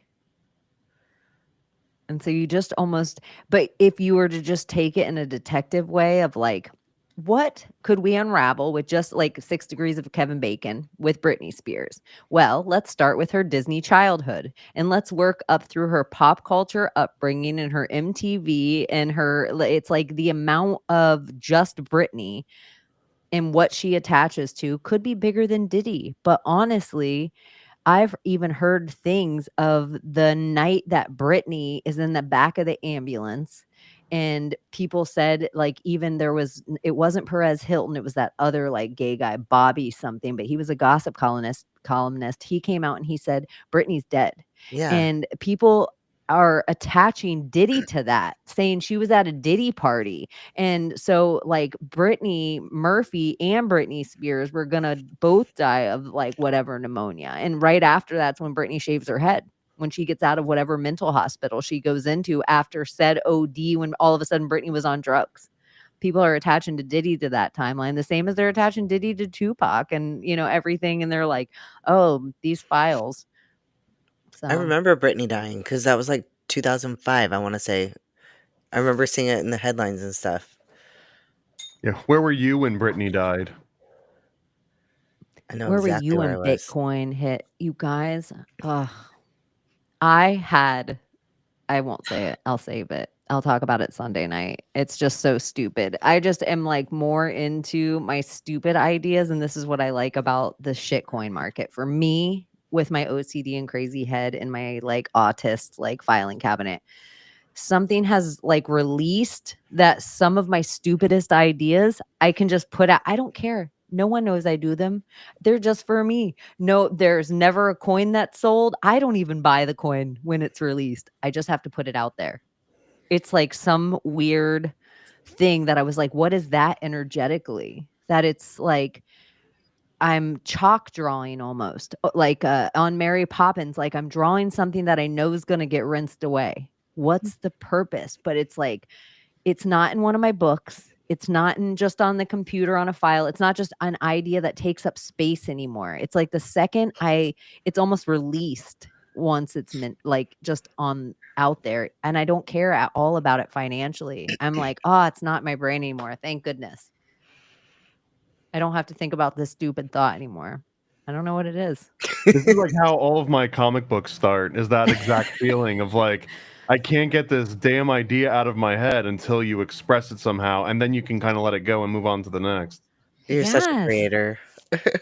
No, I can't. There's like when I'm actually working, like someone will be paying me for a task that's a creative task. Chaney, here's kind of, let's say they want me to design a tattoo for them. And I'm like, okay, they're like, here's what I want. And sometimes it's just putting together a graphic so an artist can hand draw it. Like sometimes they're just using me because I can throw together stuff quick graphically, so they can take that and have an artist give them exactly what they want with having somebody try to hand draw a whole bunch of in-betweens. And I was like, oh, they're like, no offense, a hand drawing artist, because you're paying everybody by the hour. A digital artist can give you 1,000 designs. What it takes a hand drawn artist to give you 2. And so it's like, if you can give the hand drawn artist, like, here's kind of exactly what I want, but I want it to be your style. It helps them like work so much easier. There was a point I was gonna say what I was doing with all that, but I totally spaced because I got to smoke real flower, marijuana. I had a friend do that with one of my tattoos. I told him what I wanted, and he drew it was more cartoony than what I wanted, but I took it to the artist, and I remember what I was going to say. So when somebody gives me a task, the second they're paying me for my creativity, my brain breaks. Like it's not I the same. am so much more turned on by the idea. Like if Layla was just like, oh, like if I went to Layla's restaurant and she was like, oh, I have this idea that I want to do this, or I'm thinking about redoing my menu, I'll sit there all day. Like I'm so inspired by that. But if she was like, Chaney, can I give you $2,000 to do my menu? I'm like, oh fuck, it'll never be good enough. I'm just staring at it forever. But I've realized in the creative endeavors, and this is where the stupid coin thing, if I still let my brain have the ideas, but actually finish them, complete them, and put them out instead of getting off track in some long hand-drawn way, I just do a digital quick thing and it's out there for someone. I don't give a fuck, but it's done. I can do the paid stuff and keep that flow of actual creativity instead of it all of a sudden be, now you're paid for a thing. I don't even know how to explain it. But there's something that seems to be working in my head that I never gave myself the freedom of before, of like creatively getting off track sometimes, to really for the whole idea of your brain just being in that space of flow. And so the shit coin of myself help releases that. Someone in the chat keeps saying splooge coin, and then it did this weird thing to my brain about that movie Holes, because like the Which stuff time that they about? find, yeah, but the holes of it all, and then they call the peach and onion mixture, like they call it sploosh. Yeah, Like, that's such yeah. What I about didn't ever douche think coin? about that until I just saw that splooge coin, and I was like, Douche oh coin? wait, that reminded me of holes, and I was like, After I holes, of actually, course. because I'm lying about this one, and I want to tell you guys Sunday, and I don't want you to buy it at all. I just want to tell you how stupid the idea is, and I made like 35 graphics for it, but I just don't know what one I'm gonna go with. But I'm like, for me, it's like I'm a lyrics girl. I know some people are just into Yeah. the music of things. I'm a lyrics girl. Me So too. to me, as cool, and I like the digital view. I'm a designer like that. But for auditorily, the ticker name is everything. everything. Like, I'll buy it just because, for real. I didn't buy this one. Someone sent it to me, and so I thought it was like, motherfucker, do I have Santa's dick in my wallet? So I had to send you guys Santa's dick. But then I realized some of the coins, it's not about the money. It's just about, like you were saying, that laughter currency. Yeah. It's just about making your friends laugh. And if it cost you 0.0003 cents, but you made them a millionaire in Santa's dick, amazing life. That is worth it. And I so cannot sell Santa's dick. It's driving me crazy. the only thing you can do to Santa's dick, this is what I'll tell you is the funniest thing. This is what I realized. And this is what made me laugh about the whole. And you'll see the price go up and down. You can't do shit with Santa's dick. Pisses me off. It's all a figment of your today. yeah, it's all a You figment know of your why? Because fucking. Santa ain't real. But yeah, so here's the funniest part about it, that I've realized that it's just another one of my favorite things of cryptocurrency. So sometimes just random people's wallets, like I could just go in any Coin USA and I could see all the wallets that ever traded this coin. Anyone, any in the world. And I could just pick one of them and I can send them Santa's dick. And so the only way to get rid of Santa's dick is you have to re-gift it. So it made me laugh to first send it to you guys. And I was like, I'm tired of this being in my bag. I don't know how to get rid of this. It started driving me crazy because I have OCD. So I was like, I can't stare at this anymore. I hate It's even driving looking me at crazy. a dick. Yeah. And Santa's dick. I already have a thing with Santa. Like, I hate the fucking, I saw mommy kissing Santa Claus. What the fuck? I think everything about Santa Claus, like, you're taking away, essentially back when, the father's hard work and money, and you're giving it to a strange figment man in the sky that brings it to you only if you're a good kid. It's like such a wild concept of Santa. And so then all these fucking songs come out, and I saw mommy kissing Santa Claus. You don't know Santa Claus is your dad. You don't get it. So you're just like, my mom is a whore. Mm-hmm.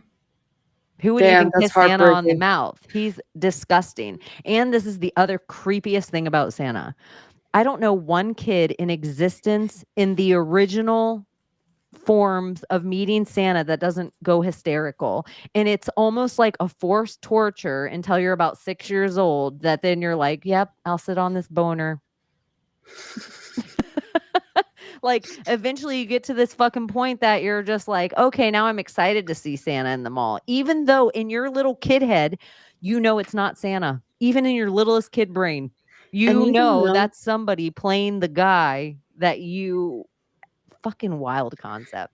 Yeah, and a lot of these parents hand off their child to a stranger, not knowing if they're like a fucking pedophile or anything, like getting some kind of weird sensation, just handing off your child to like some guy and sitting on their lap. It's just, they're you're elves. taught your whole life as a kid, it's like stay away from strangers. But if it's a weird guy in a mall, then it's okay.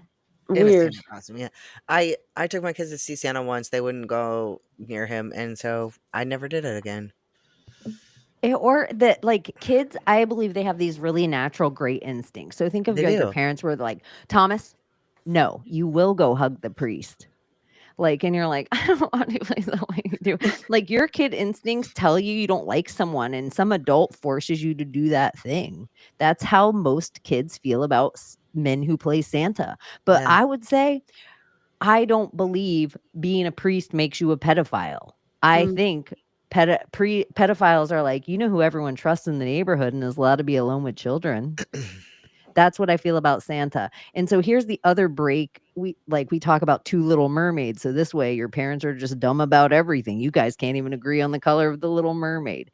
Santa, you're trying, whatever your religion is, to teach your kids to have a faith. And then before you even teach them that for real, you teach them about Santa. And the argument about Santa always is, to me, 100% of the time when people get infuriated, they say to me, it helps with their imagination.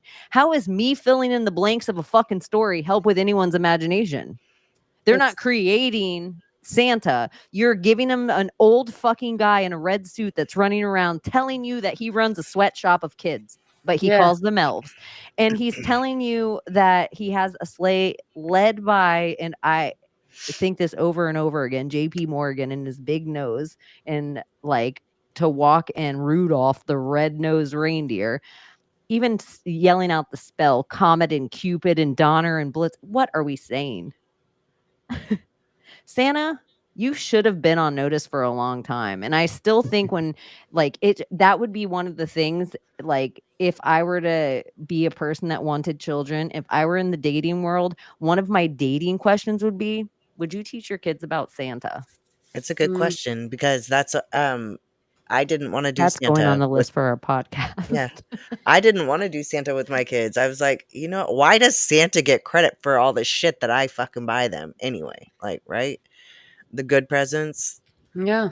I kind of And appreciate some parts of Santa, but mostly it's like it's a early way of telling your kids, hey, everyone that you respect can still be lying to you. and that's my issue with it, is that I was pissed when I found out. And it's funny because I feel like it made me question God too, because I never believed in God when I was little. I was like, now that's That's stupid. dangerous. If you're still like accepting the concept of God and then you find Yeah. out this one thing was a big lie, That then I believed why in wouldn't because you apply told it to me everything? and you showed me the evidence of it, and now that's not real, and you want me to expect that this imaginary man in the sky that I have to pray to and all of this is real. See, So I it didn't want did to do that that with for my me. kids. I was like, It, you know what? I feel like that ruins faith. for me, it also ruined teachers because I was like, damn, that like these are the people that are in charge of educating me about like the reality of the world. I wouldn't get that deep in it, but I mean, I just got this feeling of like, now I can't trust anything my teacher has ever told me. Yeah. That's Or and your parents. so my youngest, I never taught him So about Santa. He insulting. learned about Santa at school in kindergarten. So like I do the Christmas stockings, but I never gave Santa credit for anything. None, I think most never people even learn mentioned the about name. Santa too by a public shaming of being a fucking fool. Yeah. Like Yeah. usually you're the fucking fool in the room when you learn about Santa. There's nothing good about it. It's like if the Christmas lights and Christmas carols and doing the fucking thing, make traditions. I'm into it. But paying homage to something like it's just Santa's one of the dumbest. Wasn't of all. Coca-Cola responsible for the whole push Yes. of Santa Claus? 33 Coca-Cola. Yeah. We're gonna see Brittany in her Coca-Cola outfit in the next few days, spinning. I don't know. I think Easter Bunny is probably the stupidest one. That was the one I didn't believe in. But It it's just fertility. At least it's like Yeah. fertility. You're at least like, okay, this rabbit who we know has sex like rabbits and breed all the time, you're using this thing to do a fertility ritual. The dumbest thing is, well, it's not dumb when you're fucking worshiping deities to have kids go find the fertility rituals. Like the way Easter's gotten mixed in with church too, like Yeah. in that kind of way. But it's like somebody, it might have been Real Rye or Die, said Saint Nick. And then think of how Krampus, Saint Nick, how many fucking different deities do they give Santa credit to? Yeah. How many different deities is he wrapped into one that gets this God Santa? Like if we're talking in this way of Zeus, Santa gets way more power than Zeus. Yeah. Well, Because the Santa faith of a gives child tangible too. results. Like Zeus doesn't give tangible results anymore. And I don't know about how other people are raised with Santa, but I mean, there was a certain point when I was younger and I started pushing that boundary of like, I don't know if I believe this. Because, a kid comes into class and they're like, only you babies still believe in that.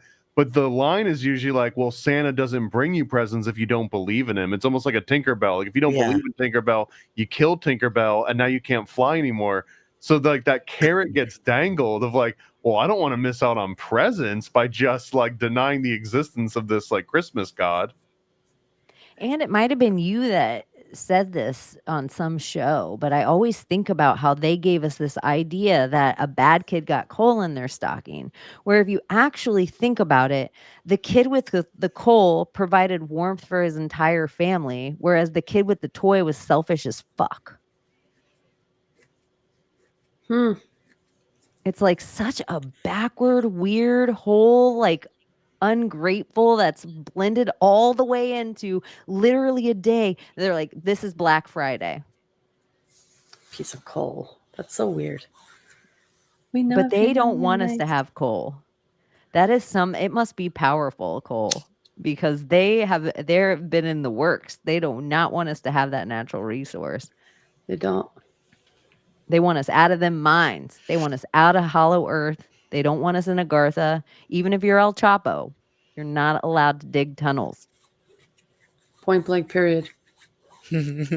Unless you're Elon Musk, though. Apparently, you can totally fly satellites off military bases and totally dig under anywhere, and they'll let you do it. Even Los Angeles, earthquake prone, sure. Put an Alice, a machine called Alice that digs huge boring holes, connect electricity in cars. You're allowed to do it. Yeah. And now he's in trouble in California. Even though they let him do all that stuff, now he's not allowed to do any of his shit in California. What? California. And do you guys remember the time where Nancy Pelosi's Hammer Time husband, where like when all the fires lit in California and all the PGE boxes lit on fire, when people lined up those fires, it was actually a rail system that China wanted to put into place to do a super rail that was a big, huge circle that went down the coast of California. And apparently Paul Pelosi had made all these deals. And the reason he was a billionaire, if you follow his money, is all from China. Because of California. And so the Pelosi family, that's why like Gavin Newsom's her nephew and shit. Like the Pelosi family has just been running California for a really long time. Yeah. Well, that's just another mob family, right? Isn't the Pelosi's like we're connected to the mob? Yeah, big time. It's almost like they got the mob out of Washington and gave them like, here, we'll let you have Chicago. We'll let you have San Francisco. We'll let you have New York City. And then they just became different families. Vegas, like different parts, like, but you stay out of Washington, let our politicians do our thing. We'll call on you if we need you. I don't know. Anyways, I will cut the stream. We have 247 viewers right now. If you guys are finding us on either YouTube channel, Secret Society of Good Guys or Project Chaney, or if you're on Rumble like a hardcore real truther, or if you've decided to just accept your slavery and go to X, we appreciate all of you that are watching. So make sure you hit the like and subscribe. Love you guys. Do you guys have anything you want to plug before we fly out of here? Bigfoot comes out. I think drops Sunday. Just wanted to throw that out there. It's a cool little coin to look into. That's all I wanted to say. Well, this is the last weekend that you can back the Illuminati comic with me and Donut. It ends on Tuesday night. So if you haven't backed it yet, it's freaking payday. You know, like before you go spending all your money on crypto or on Christmas presents, definitely back the freaking IlluminatiComic.com. We're almost at 40 grand that we've raised so far. We're trying to finish it out strong. We're trying to hit 50 over the next 3 or 4 days. But this is literally the last chance you'll get to get all of the cool extra bonuses. We're going to be like handwriting everyone's Illuminati nicknames and signing it, like things that you won't be able to get when it's just available on the store. So if you really want to support original conspiracy cool content from me and Donut, go grab one. And you just go to IlluminatiComic.com and pick a tier from $5 all the way up to $300. Do it. Get something real and tangible in your hand that is guaranteed to go up in value because you know you will not have paper or real art or No real rug pulls content. here. No rug pulls whatsoever. No rug pulls. And everything in there is probably guaranteed to be something that will be deleted off the internet if the overlords have their ways. And so maybe when they come for all of your big, thick novels that make you look smart, they won't take your comic that has all those put into one. Like, who knows? So back IlluminatiComic.com and make sure you follow everyone here on the stage. And if you are into crypto at all, hit Layla up. And, you know, we don't mind geeking out about it. Yeah, we don't mind geeking out about it. It's like as fun as any of the other things that are going on right now in our world. And being in real life first is always the most important. So get a comic. Use your Bitcoin winnings that you are intelligent enough to cash out with your diamond hands and get IlluminatiComic.com. And Yeah. then And you'll get our card too. yeah. And then maybe we'll sign it for you at the next whatever meetup. But we love you guys so much. Thanks for putting up with my drive time and rave. And we will see you Sunday. And Thomas, you'll be out tomorrow night with Donut too, hanging out with your boyfriend. Every damn night. And then we're doing a 25-hour live stream from December 10th, 10 a.m. Eastern, all the way until December 11th, 11 a.m. Eastern. You guys are all invited to pop in if you want. So yeah, we'll be going for 25 straight hours. Damn. All right. Oh Y'all my are gosh. intense. Maybe I'll come and go. Yeah. Maybe I'll come and go and keep it fresh. Tuesday, Wednesday. Yeah. A quick 15 minutes. Hey, what up? Brap. 25 hours. 25 hours. That Never feels been like done my before day-to-day. in the conspiracy world. All right. I like it. You know what? It beats because when people used to take over MTV, it was like 24 hours of, and then so you're even doing 25 hours. So you're even beating the Illuminati by doing it. You're like, we're going full 25 hours. Don't tell us 24. I'm into it. It seems fun. Okay. I love you guys. We will see you soon. Bye. Good night. Can you save us, Britney Spears? Can we be saved? God, why is Satan controlling the universe?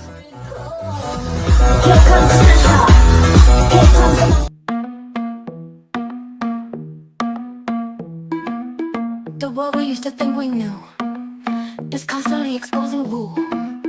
Our possibilities come true. So what we do is call out to the good guys, good guys. Witches, widows, MAGA, mystics, infiltrating cunnilinguists, good guys. The forum of the quorum needs a secretive society to advance our philosophies intentionally, magically, good guys. Conspiracy, sex, culture, Jamaicans, it's okay to change your thinking, good guys. Good guys, good guys, good guys. The world we used to think we knew is constantly exposing woo.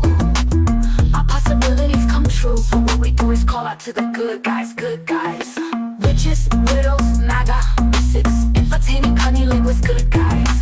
The forum of the quorum needs a secretive society to advance our philosophies intentionally, magically, good guys. Conspiracy, sex, culture, Jamaicans, it's okay to change your thinking, good guys.